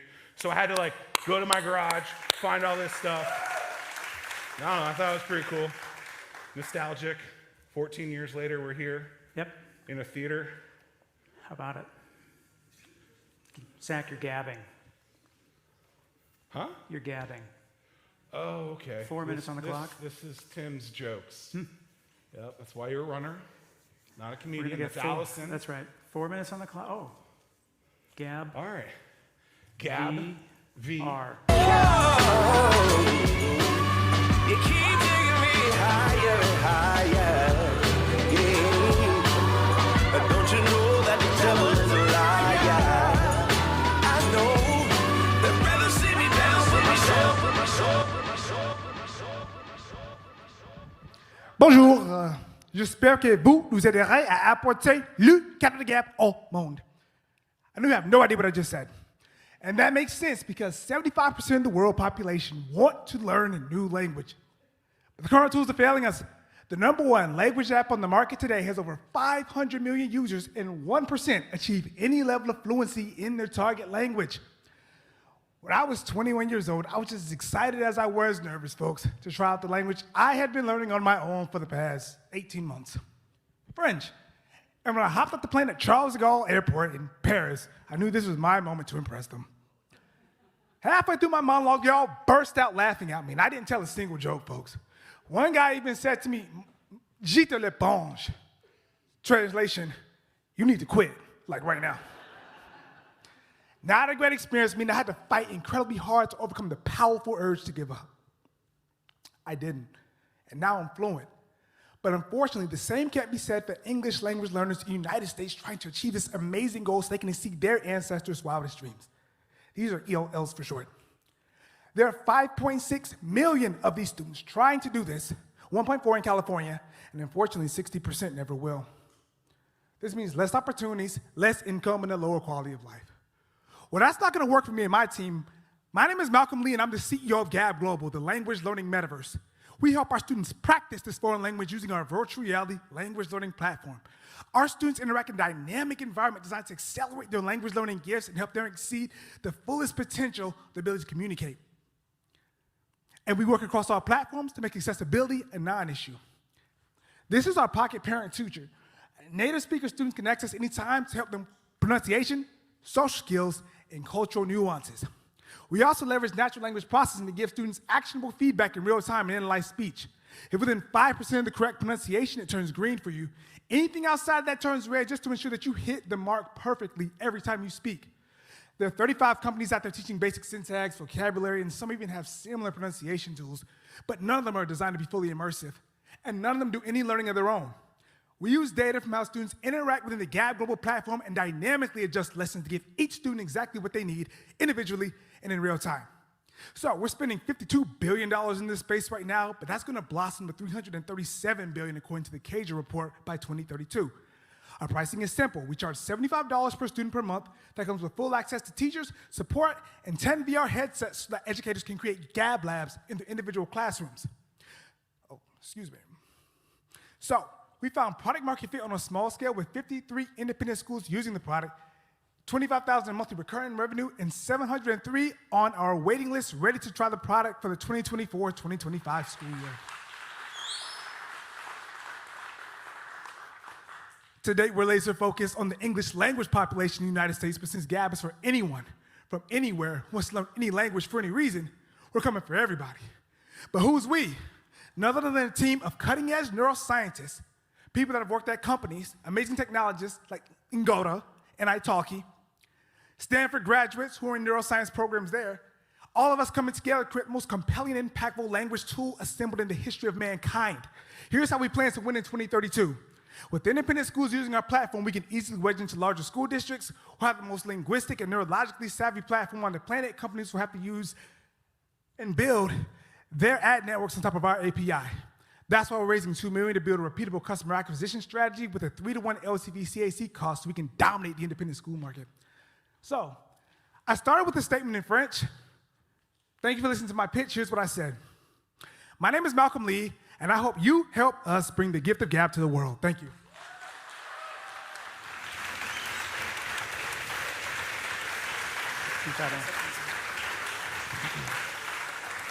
Bueller. Bueller. Bueller. Do you fish? Oh, I have a seafood allergy. However, that was a bad joke. Bueller? No? We don't need that anymore. I recently found out I can have fish. We didn't practice that. I apologize. Next up, do you see? Where? I don't know. Oh boy, we're gonna have to jump that one. 60 seconds on the clock. Who is gonna be a good one? Oh, there we go. Oh. Thank you, James Doe. Let's do this. Hello, everybody. I am Crystal Lugo, the founder and CEO of Glove Scaler. Scaling fish, y'all, is never easy. In fact, it's somewhat messy and stinky. Did you know if your hands are not properly protected, you can get a bacteria called fish handler's disease? But no need to fear. Y'all, the Glove Scaler is here. We are the first and only patented 2-in-1 product, a glove and a fish scaler to quickly grip and scale fish by using your hand. Not to mention, guys, watch out. I'm gonna throw this archaic tool. No need to use that because the Glove Scaler is quick, easy, and efficient. You can grip, scale, catch, release, throw back, filet mignon, whatever you need to do. You can use the gloves, whether you're a fisherman, whether you're a novice, a pro, a child, charter boats. Y'all, we're making waves right here in Virginia Beach and in Broad. We are excited to partner, and we have our first major distribution deal, and soon to come to release who it is. Glove Scaler is here. Man. Hold on. Are you okay? Yeah. Dude. I saw a very sharp projectile being thrown at you. I was like, man, I thought Secret Service or something was gonna come like running out here. Wow, that was not planned. You sure you're okay? This is your chance. 60 seconds. No. Wow, if she had hit you, would you still have bought it? I assume the risk. All right. Yes, I want to feel her glove hand, actually. Oh, wow, let's do it. I want to feel your glove hand. Oh, no, you got to keep it on when you do it. Make it fun. Oh. Woo. Tim. Wow. Man. Wow. All right, you ready to I'm ready. Whoa. Yeah, who wants a free knife? You ready? No. We're beyond t-shirts. We're going to sharp objects. Wow. Let us know next time. Tim, quick. I'm going to go find the next person. Let's do another 60 seconds. Can we do Okay. that? Should we go olive oil? Sure. Any Emblem olive oil. Oh. Wow. Wow, fan club over here. I'm gonna interview you with this. Psych! We have got a lot of really cool companies around this area. Tim, you were supposed to run. I don't, dude, you got a knife. I'm running away from the knife. Can I keep this? Yes. I'm not. Here you go. You ready? 60 seconds. I founded Emblem Olive Oil after recognizing the lack of diversity in the olive oil industry. And I wanted to be a voice that could share the health benefits of olive oil with disadvantaged communities. My name is Chastity Pritchett, and I'm the owner of Emblem Olive Oil, an extra virgin and infused olive oil company that's making an impact. We recognize that eating healthy should be enjoyable, so we infuse our olive oils with locally sourced flavors. Constantly recognized as Amazon's choice, we have secured contracts with the USDA, enabling us to provide olive oil to the Native Americans. With this success, we are a multi-million-dollar company. We are committed to promoting health, which is why we are in the process of becoming a Medicaid supplier. We are looking for interns to join a team that's guided by faith, driven by innovation, and committed to redefining possibilities. Oh, wow. Is that the knife drop? Wow. Wow. That was definitely the loudest. Wow. I don't really like olive oil. I'm a butter kind of guy. Psych. Okay. That's funny. All right. You want 60 seconds? Because I know how that'll go. 4 minutes? Let's do it. 4 minutes? Okay. Oh. Zach, you game? You a gamer? Yeah, youngest competitor, I believe, in the competition. Oh, right here, yep. Here we go, MCon Innovations, 4 minutes. We need, if you can get the stand, Lionel. Let's do this. The stand, this.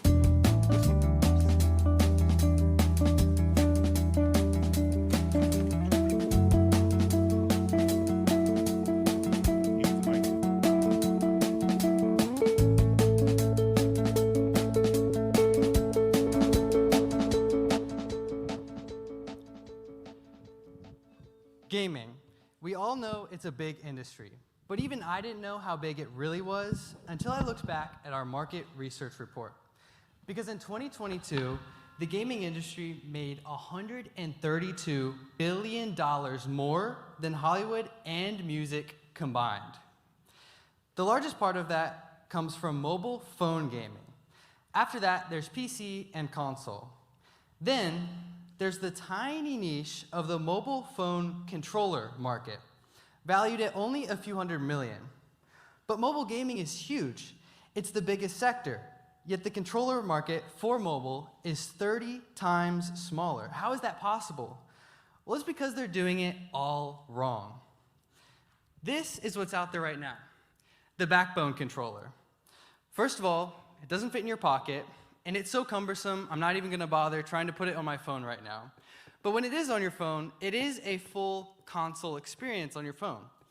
But it just sacrifices so many of the advantages of your mobile phone just to play a few minutes of a game that what you get is something that nobody wants to game on. But I think there is a perfect form factor that would completely solve all of these problems and expand the market. So convenient, you wouldn't notice it in your pocket every single day.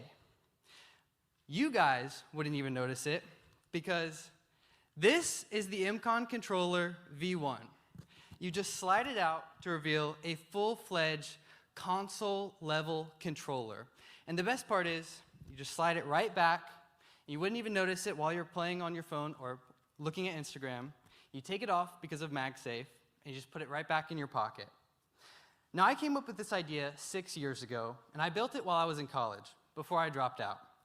And then, and it's been in my pocket for 16 months now. And it's completely changed the way I think about mobile gaming. Once I was finally able to put up my YouTube video on it, it absolutely exploded and got over 400,000 views. We got 1.2 million on Reddit. We've had 5 articles written about us, and even an interview with The Verge. From all this, we've gotten 35,000 and 14,000 email subscribers, 35 being from YouTube, that will all be notified when the Kickstarter goes up. Now, at the start of this, I told you guys that gaming is a $184 billion industry, and that the mobile controller market is just a tiny little niche of that. Well, then I went to show you guys my mobile controller that I'm trying to sell, but our controller with its design will dominate that market and grow it by at least 3 to 4 times. But that's just the first step. We'll use this platform and brand that we'll have built to develop video games. Video games that take full advantage of our controller and the phone, like no one has ever done before. As we sell more hardware, we'll sell more games, and vice versa. Eventually, all developers will be able to assume that everyone has one of these controllers in their pocket at all times, just like their AirPods.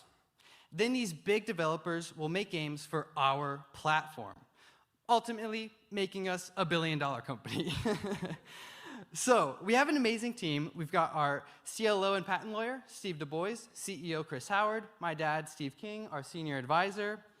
Our initial seed funding was $300K. We're targeting $300,000 to $700,000 with Kickstarter. These funds will finalize our design, add accessories, and expand us into new markets, because IMCON is going to revolutionize mobile gaming forever.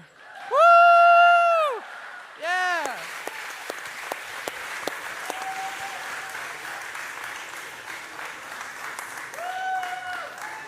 Well, that was,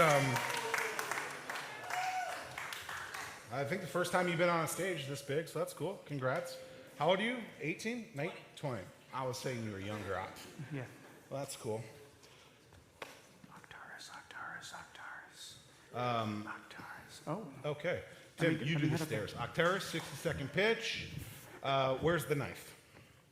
You got it. Floor is yours. Found it. Every year, trillions of gigabytes of publicly available data from billions of data sources around the world go underutilized by our nation's most critical leaders because they lack access, they lack understanding, and they lack the application they need to make sense of that data. That's where we step in. I'm Chris Blake. I'm a co-founder and CEO of Octaris Technologies, a bootstrap company right here in Virginia Beach. We're a commercial intelligence company that delivers the platforms, the people, and the capabilities that our national security leaders and financial sector leaders need to make sense of the world around them. We do this not by selling software. We don't just deliver data. We solve problems. We solve the problems we had when we were deployed overseas defending our nation in the CIA, the NSA, and US Special Operations. We're a bootstrap company that's already run $400,000 worth of revenue in our first 60 days of existence. We're on track for $2.5 million in our first year in a $6 billion market that's growing to a $30 billion market in the next 5 years. We're looking for partners. We're looking for people to test out our platforms. We're looking to serve you. Thanks. All right. Thanks, Chris. Nice job.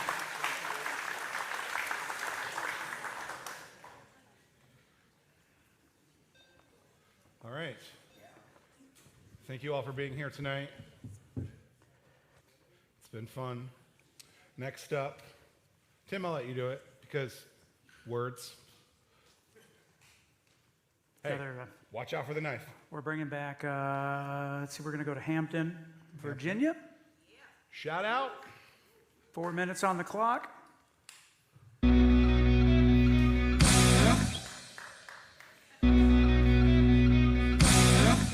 Should we slow roll this for a second so we can? There we go.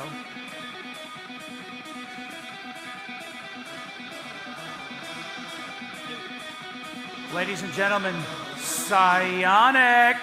Let's go, Steve.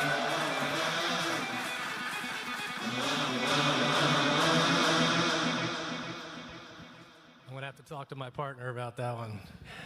Is everybody hot? Don't worry, I've only got 4 minutes. My name is Steve Sanford. I spent 28 years at NASA before founding Psionic, where we've developed a revolutionary technology that's got an incredible product market fit. Despite continued technological progress, transportation today is less safe than it has been over the last 20 years. Between people watching their cell phone while they're driving, to GPS spoofing and jamming, to 5G interference with airlines, things are not better than they were 20 years ago, they're worse.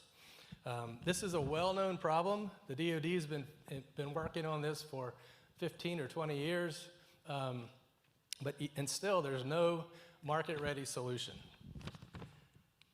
Psionic's SurePath changes all of that.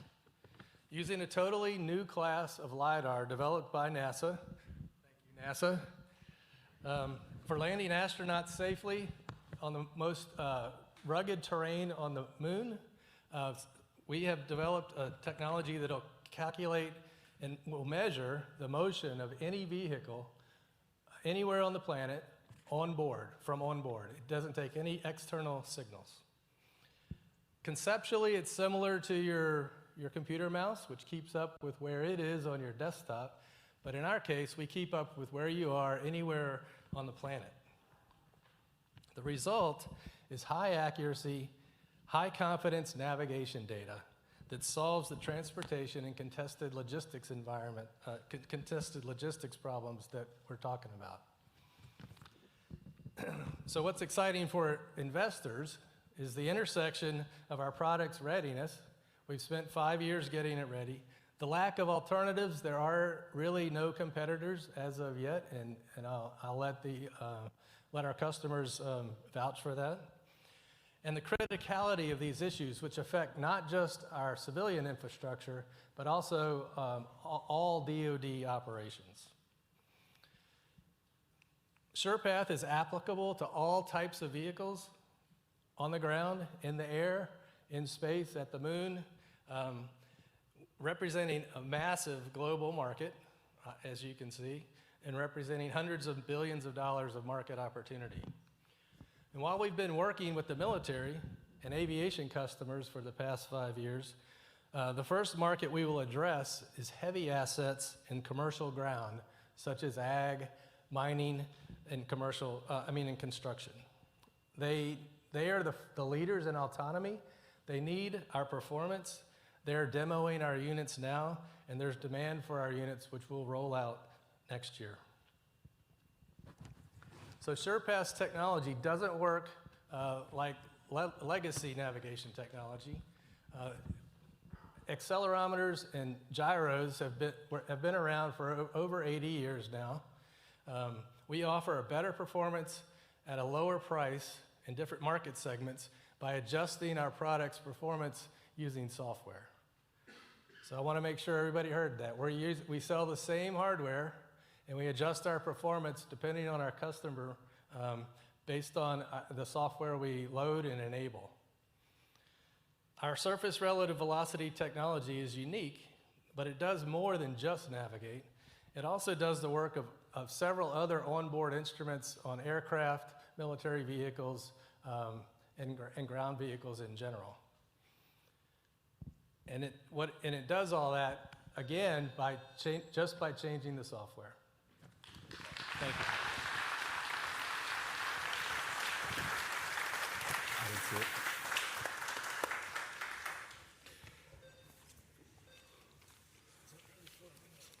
Well, that was 4 minutes. I know sometimes it seems hard to grasp what 4 minutes really looks like, Tim. Yeah. Zach, can I make a confession? Please. You are a style magnet. Wow, that was iconic. We would like to have a 60-second. Tim, I'd like to think I'm funnier than you, but maybe not. I never claimed to be funny. Just the run there. I'm tired now. Oh. 60 seconds. Hello? Okay. You're good. There we go. I'm going to take a seat. I haven't said it. Now, I'm sure there are many busy professional women in this room. Likely, you have wasted plenty of time on countless hours scrolling through endless online inventories and ending up with clothes that don't fit or don't match your style. And this frustrating process often results in frequent returns, wasted time, and diminished confidence. I'm Yasmin, and I'm the founder of Style Magnet. And I've solved the problem of online shopping platforms.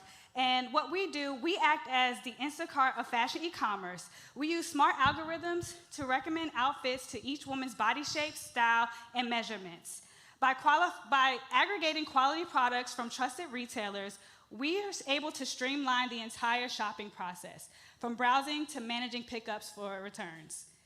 With Style Magnet, we're tapping into a $126 billion market for U.S. online fashion retail by offering a solution that combines convenience, personalization, and inclusivity. Thank you. Nice job. All right. I don't know if you guys hear where that was, a cat making a little meow. I know to a popular podcast out there,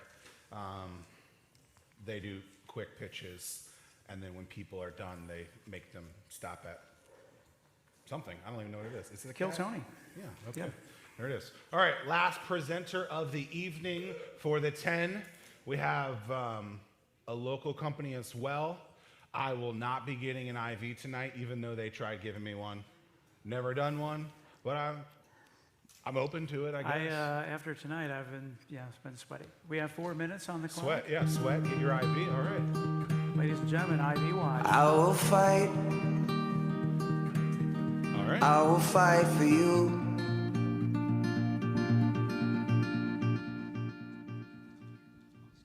All right, I want to make sure this works. So, this is the problem you have with being the oldest guy presenting, is you have to come on stage with an IV.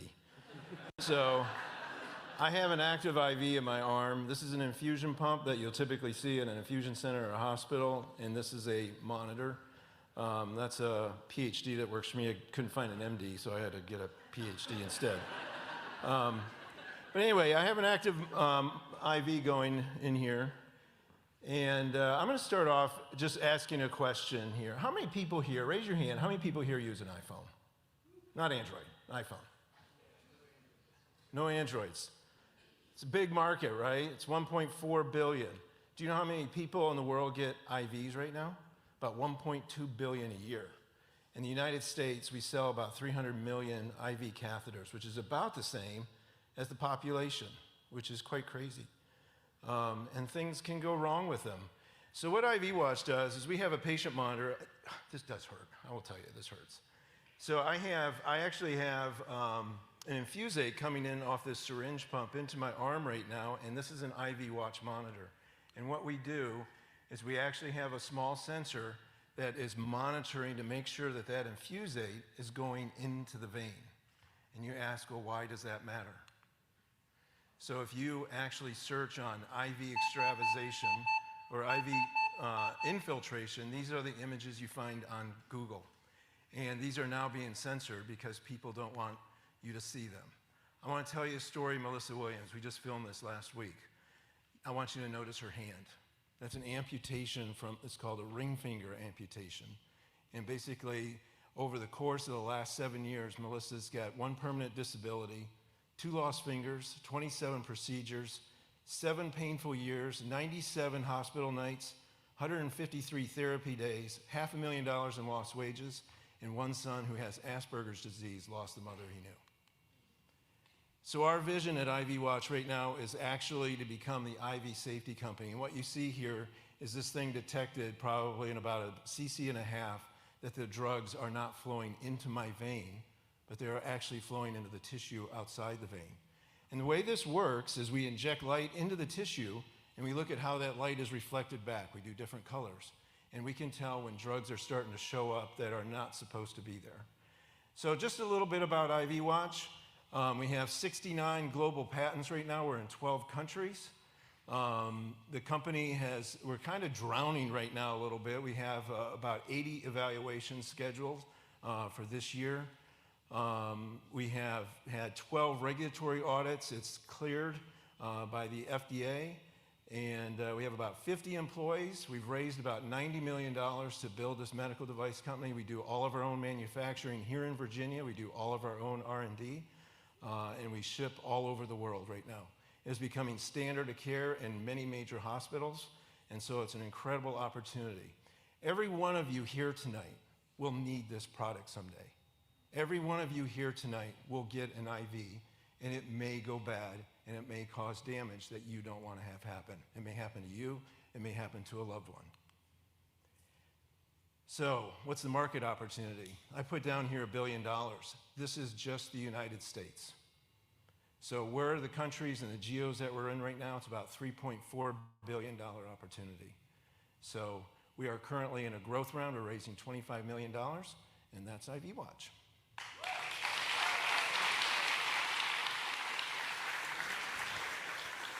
And you've probably never seen anybody pull their own IV out before.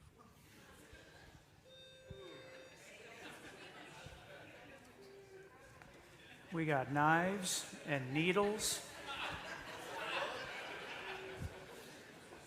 Nope. Nope. Not afraid of needles. But I am afraid I of don't needles watch that stuff. in someone else.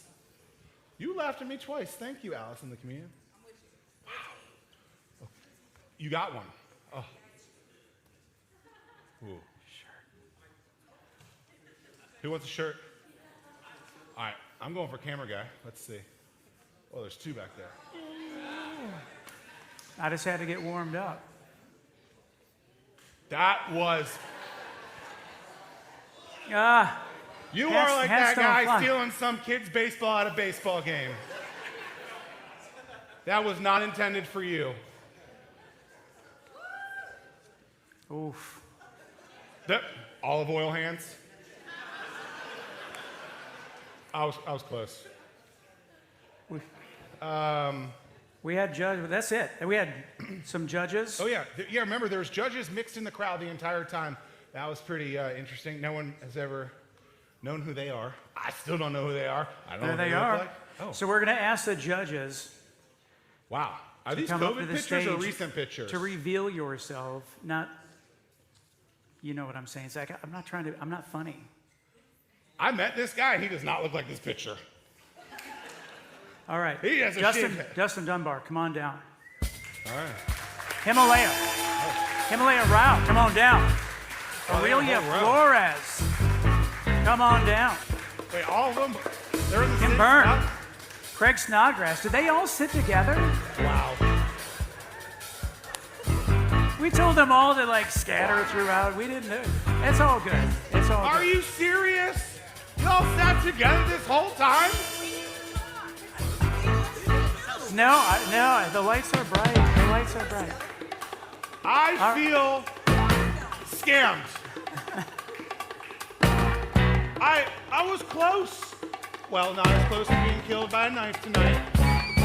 But, okay. All right. So it's really, really easy. Well, I say it's really easy. I don't have to make the decision. But what we need to do is we need to determine which company should represent Virginia. Okay. I know that is easier said than done.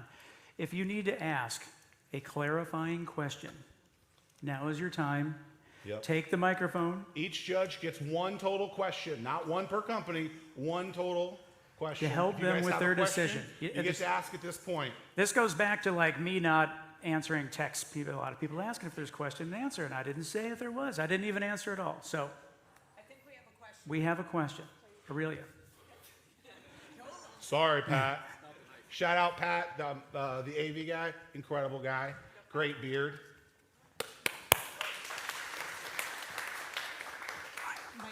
My question is for M. Console. Okay.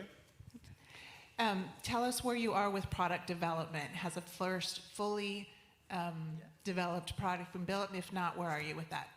So we're working with a company called Simplexity. Who turned the mic off? Who turned the mic off? Wow.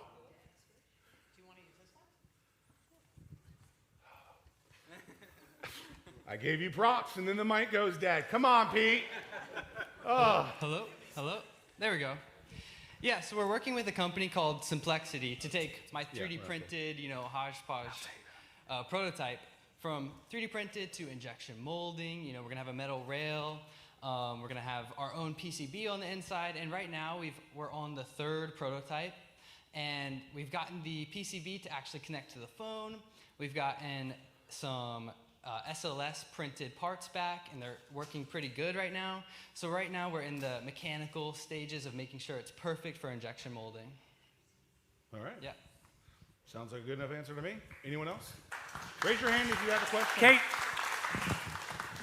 That looks like Kate. Yes, 'tis me. Hi, Ivy Watch. First off, can we just say wow to all these people who just stood up? Both the 4-minute, the 1-minute, the all minutes. Okay, so Ivy Watch, I had a very personal experience with your product. Not this product, but the need of it. Those pictures you saw, I was bit by a brown recluse spider.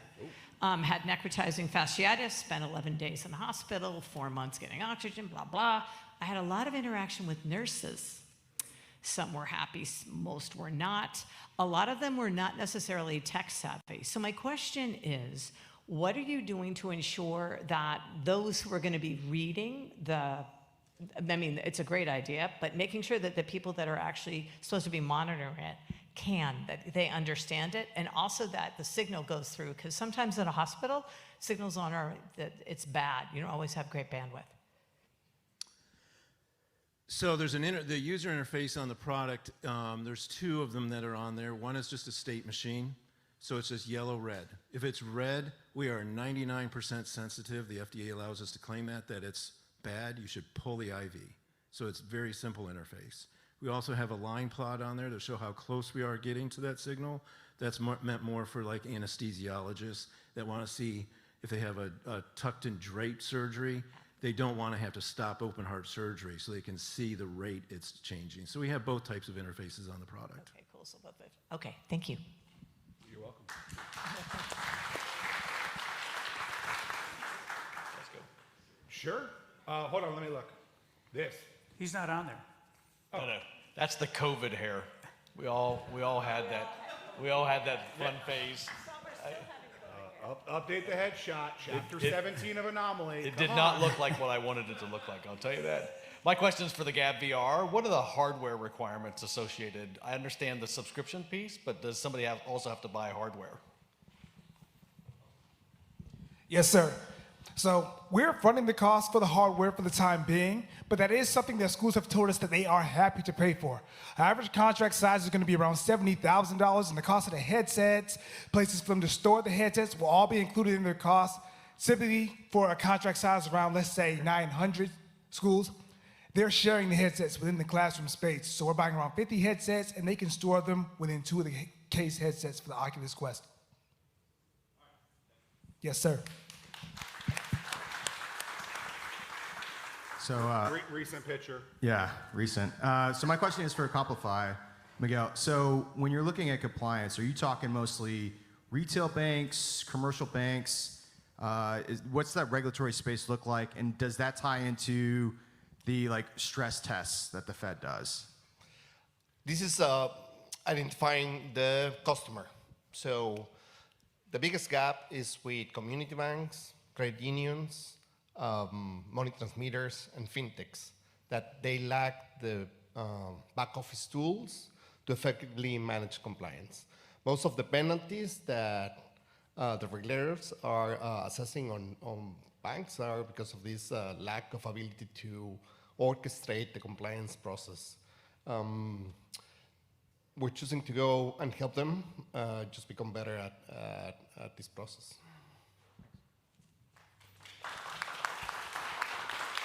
All right, last question. Okay. This is for the deepfake company. That was one of the first pitches here. So I think it was, could you talk to us about what your customer traction has been and what the integration process looks like for different customers?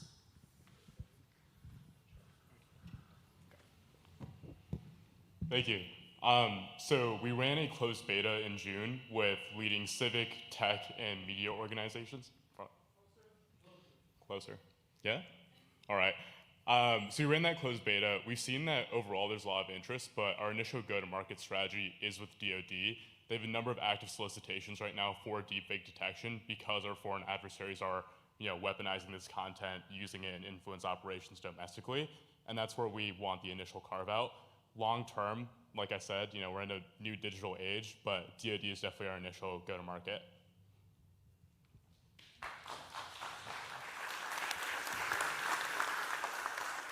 Is that 5? All right. Shout out to Crunchy. Shout out. One last burning question for anyone. Did everyone ask a question? Yes, we all did. All right, Zach, if you want to escort the judges to the deliberation room.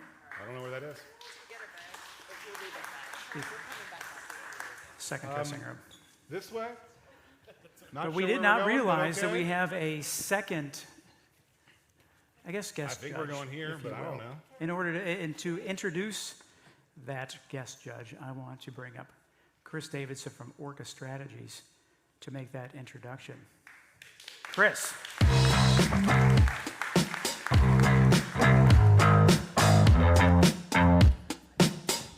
All right. We're having a great time here tonight, and we are almost at the end. So, listen, I have the distinct honor of introducing one of our guest judges as well as our keynote speaker for tonight, and that is none other than George Allen. George Allen served as governor of Virginia from 1994 to 1998 and represented Virginia in the United States Senate from 2001 to 2007. As governor, and I really thought this was cool because as governor, he laid a lot of the groundwork for the policies and the environment that has made possible this amazing entrepreneurial space that we have right now in Virginia, by the way. His administration successfully cut taxes, that's popular among entrepreneurs. He improved education standards. He attracted over $13 billion in new investments and created more than 300,000 jobs during his tenure as governor. In the Senate, he championed innovation and technology policies. We're very glad that he did, including sponsoring significant legislation such as the 21st Century Nanotechnology Research and Development Act and the Internet Tax Freedom Act. He is a graduate of University of Virginia. Got any UVA folks? Yep, I know we got a few up there. And he has had a distinguished career in public service and continues to be actively engaged in organizations and activities focused on economic growth and international relations. He is the author of What Washington Can Learn from the World of Sports. He resides right here in Virginia Beach with his lovely wife, Susan, and has 3 children. Please help me welcome the 67th governor of Virginia, George Allen.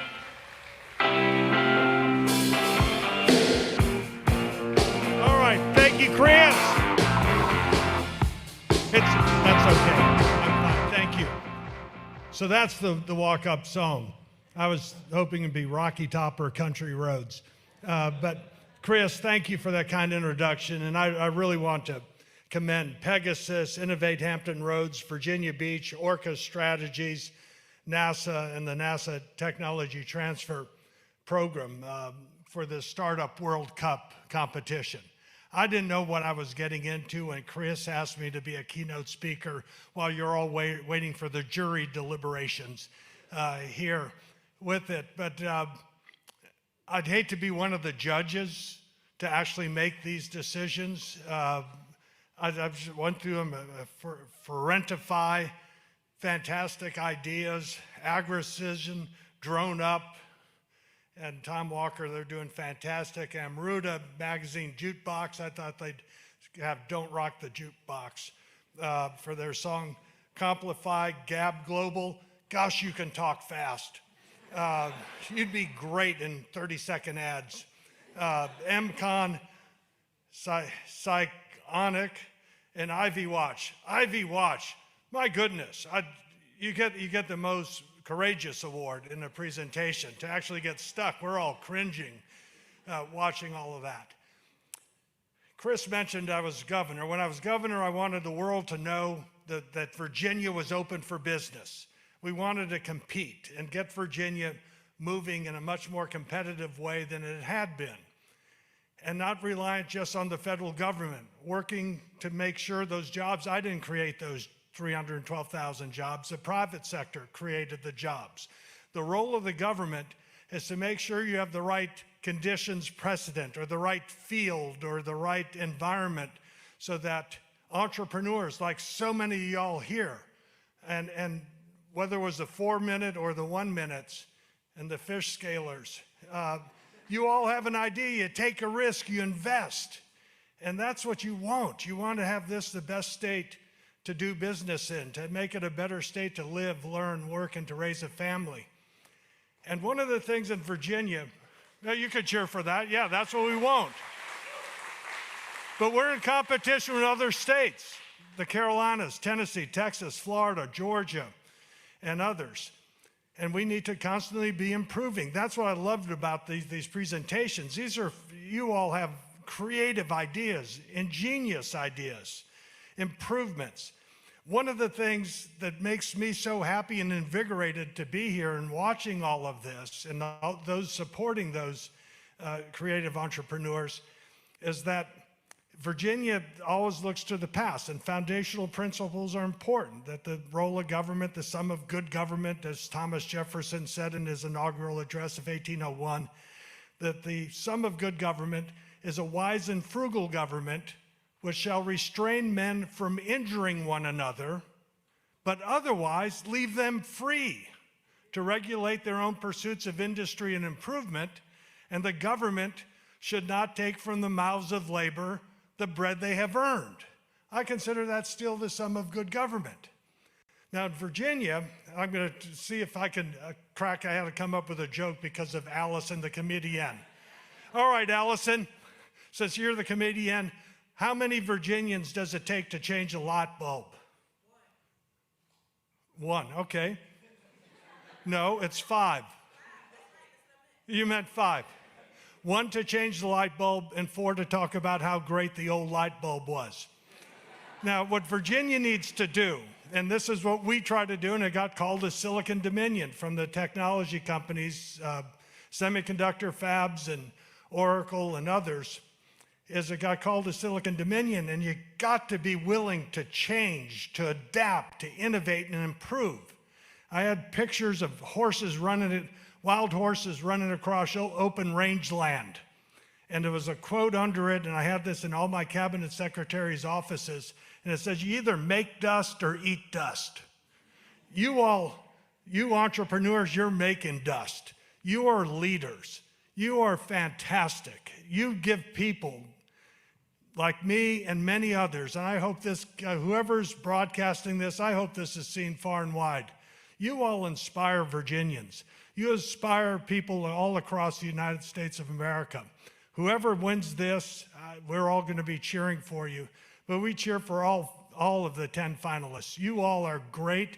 You were able to make your presentations. You're going to get interest.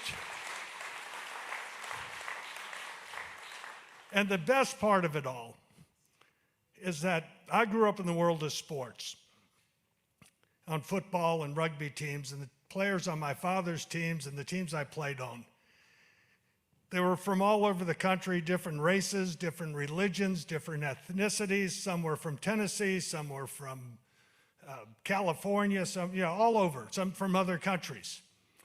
People love sports because it's a meritocracy, that everyone has that equal opportunity to compete and succeed. On a football team, you don't care about someone's religion or their race or their ethnicity. All you care about is, can they block, can they catch, can they punt, can they do things to help your team win. And that's what we should aspire to in our society, and that is an equal opportunity for everyone, regardless of their race, their gender, their ethnicity, their religion, where they're from, that they have that equal opportunity to compete and succeed on a level playing field, and it's based upon their own hard work, their ingenuity, and their creativity. You all are an example of the best of America. So thank all of you all for this opportunity to extol your virtues. We all got to watch it. We wish you all the best. And with people like you, each and every one of you, you're showing that the United States, and indeed Virginia, can be the world capital of innovation, because each and every one of you with diverse backgrounds, diverse experiences, obviously, different services, products, systems, and ideas, you are what makes America great. I'm going to close with a quote from Alexis de Tocqueville. And maybe Gab Global could do it in French. But Alexis de Tocqueville came to this country in the 1830s, and he wrote a book called Democracy in America. And I think this quote's so apt for each and every one of y'all here. America, he said, is a land of wonders in which everything is in constant motion, and every change seems to be an improvement. Everything that you all proposed here today is an improvement. No natural boundary seems to be set to the efforts of man. In his eyes, what is not yet done is only what he has not yet attempted to do. Those are the words and observations in the 1830s. That's the spirit of innovation. It's the spirit that there's no limits, no restrictions. You're only limited by your imagination and creativity and hard work. And so thank each and every one of the participants here. We're going to cheer you on. We'll look forward to reading in a variety of different ways how your companies have gone on to improve our lives. Thank you, each and every one of you, for your spirit. It's the spirit of Virginia, the spirit of America. It's the spirit of free people, free enterprise, and a free market. Keep winning, keep adapting, keep leading, and keep making dust. Thank all of y'all. Thank you so much. Thank you very much. All right, everybody. I'll just say really quick that I was back in the judges' deliberation room, and every single company has been named in terms of their favorite. We could be here for a while. Maybe it's cooling down some. We'll see. The reason that we're here tonight is you all are amazing, but one of the things that we have here is an organization called VIPC. And VIPC they fund a lot of the companies here and across the state. They serve as the arm for the entire state to work with entrepreneurship and get them with the funding. So it is my pleasure to welcome Joe Benevento, who's the president and CEO of VIPC, just to share a little bit about what you all do. Joe, thank you. Thank you. So I think I might win the award for most overdressed here tonight.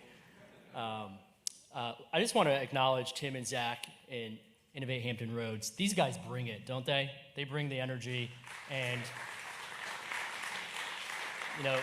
they embody the entrepreneurial spirit, and they're helping put Hampton Roads, Virginia Beach, and Virginia on the map for innovation, entrepreneurship, and startups. I have the pleasure of serving as the CEO of the Virginia Innovation Partnership. We are the economic authority for Virginia across the Commonwealth in all regions to help, as the governor mentioned, help foster and grow innovation, technology, entrepreneurship, startups, venture capital investment from the private sector, public-private partnerships, regional ecosystems, university commercialization. And we lead, I like to say, with collaboration. We know a lot of the work is done by you all. It's done by partners in the local regional ecosystems, the boots on the ground, Innovate Hampton Roads, 757 Collab. Again, helping create this environment where we bring together good ideas, we bring together the talent, and we help attract the capital, because we know to grow, you need capital. And so we want to build, develop, we want to retain, and we want to attract the capital here in Virginia. And the good news is this: we are doing that more than ever before. A few success stories that I thought would be really great to share here with you all tonight. Just last month, Virginia announced that it saw 10,000 new high-growth startups produced in the Commonwealth just in the past 2 years. That is more than any other 2-year period over the last 20 years, a record high. We are seeing that entrepreneurship happen right here in Virginia more than ever before. In 2020, yeah, that's great.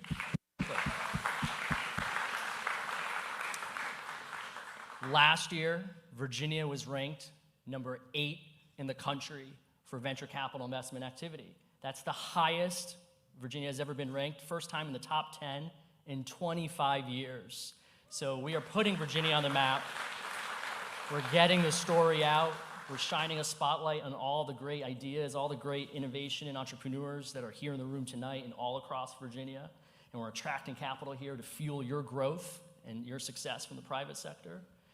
And we also just launched a new initiative that will help foster the capital and the growth for the next 10,000 startups called Virginia Invests.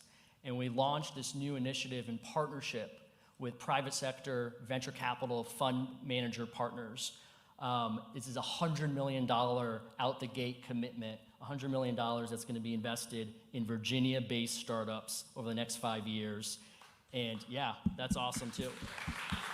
And one of our partners that we've initially launched with, BFM Fund, is here, one of the judges tonight, my friend Himalaya, and based here in Hampton Roads. And so you are all here because you have great ideas. We want to help connect those ideas and that talent with opportunity and with capital. And so please feel free to come see me. And there's a few of my other teammates from VIPC here tonight as well. And congratulations to all the entrepreneurs that are on stage and in the audience here today. Thank you for being here in Virginia. I look forward to seeing who the winner is going to be here tonight. So thank you. Let's go. Yep. Well, Joe thought he was the best dressed person, the overdressed person. well. Come on. I couldn't tell you the last time I put one of these bad boys on. And hopefully, what? Who? No joke. They're still debating. Judges are literally still debating. A lot of back and forth. They have not gone to the bathroom. But the winner will not get this belt, but they do get to take a picture with it. This means way too much to me, you know, championship belt. You want to wear it for a little bit, Tim? Dude. Wow. That's asking a lot. Ooh, Nelly. Wow. This is something I've never done to someone else before. Thank you very much. And we'll never again. How long are we going to have to do this while this was not in the script to continue we were hoping they would be done by now. To filibuster literally for the winner. We told them, come tell us when you're ready, but they were still yelling at each other. It was close. This is not a lie, y'all. It was close. This is for real. When I left, it was 4 for one company. And then one other person said, I like this other company. How many All right. judges does it take to... But you can't say it out loud because they'll hear me. So can you show me the name? Do we have something? But you can't say it. Come here, Tim. I can't do this. This is my moment. Okay, you want to... Tim isn't going to know either. I will somehow give him Morse code. Okay, this has been wonderful. Thank you all for being here. Hopefully this has been the best pitch competition you guys ever been to, or at least the most unique. Sometimes they can be dry. We tried making it not be dry. Thank you all for being here. Thank you, Virginia Beach. Wow. Well, thank you. Thank you. I'll be the first to say anyone who wears a suit every day, I have no idea how the hell you do it. Uncomfortable. The tie, this is obnoxious. Like, jeans and a t-shirt is definitely the way to go. And how do you want me to pay you? Venmo? Okay. You want to bring all the companies up? What do you want to do? You want to bring the judges up? I think the judges need to explain themselves, why they're coming back out here. Let's bring the judges in all up. seriousness, though, thank you to the city of Virginia Beach. Thank you to VIPC. Thank you to NASA. Thank you to the pitchers. This is great. Ziders Theater, thank you so much. All the judges. Y'all got some explaining. Without saying the company name, because Christian is going to announce the winner. How did you guys come to a decision? Wow. Don't really want to be a judge anymore, do you? Wow, handing off the mic. Nobody. This is the one guy, by the way, that I was telling you about, the 4 verse 1. This guy, he was the one. Yes. So we Without actually saying the name of the company who won. Yeah. So we actually got together ahead of time. That's why we're all sitting on the back row together. Wow. We came up with a rubric that was based off of the team, the durability, the innovation, and defensibility, the moat, essentially. And then also, how would you represent Virginia, the Commonwealth? So we had a scoring rubric based off of that, and we just compared our scores, came down to tough choices, but we finally made it. Yeah, everybody was amazing. Some really tough choices, but we came up with our one based off of that rubric. Okay. We tried to talk him into doing 10, and it was But Zach and I were very clear. All these people have the ability to write a check. So who thinks that they should just write a check to everybody? Yeah, I mean, Let's I write will the tell checks. you, that we almost had a knockdown drag out back there. I Like told him. we were I like told him. arguing. Everyone had different thoughts. I think it was a really great 10 companies. Can we give them all a hand again? Like, wow. absolutely. All right, thanks again to Christian for coming up and being here. He's been traveling the country, told us this was the raddest place in the world, no joke.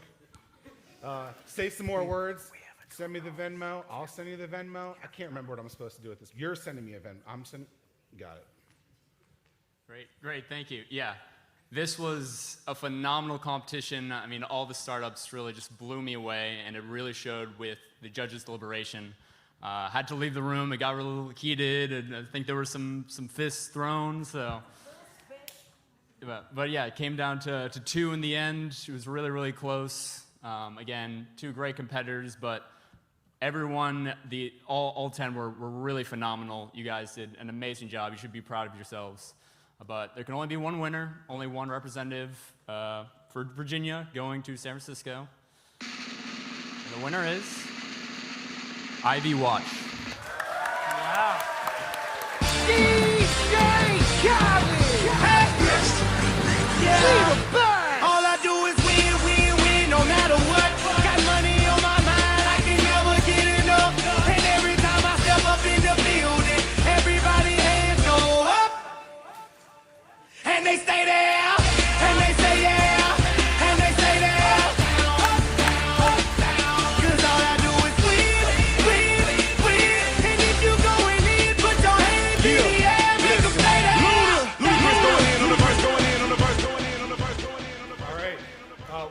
Words, as they say, speech. Do you like the bell? No. Thank you, everybody. I was very impressed with all the startups myself tonight.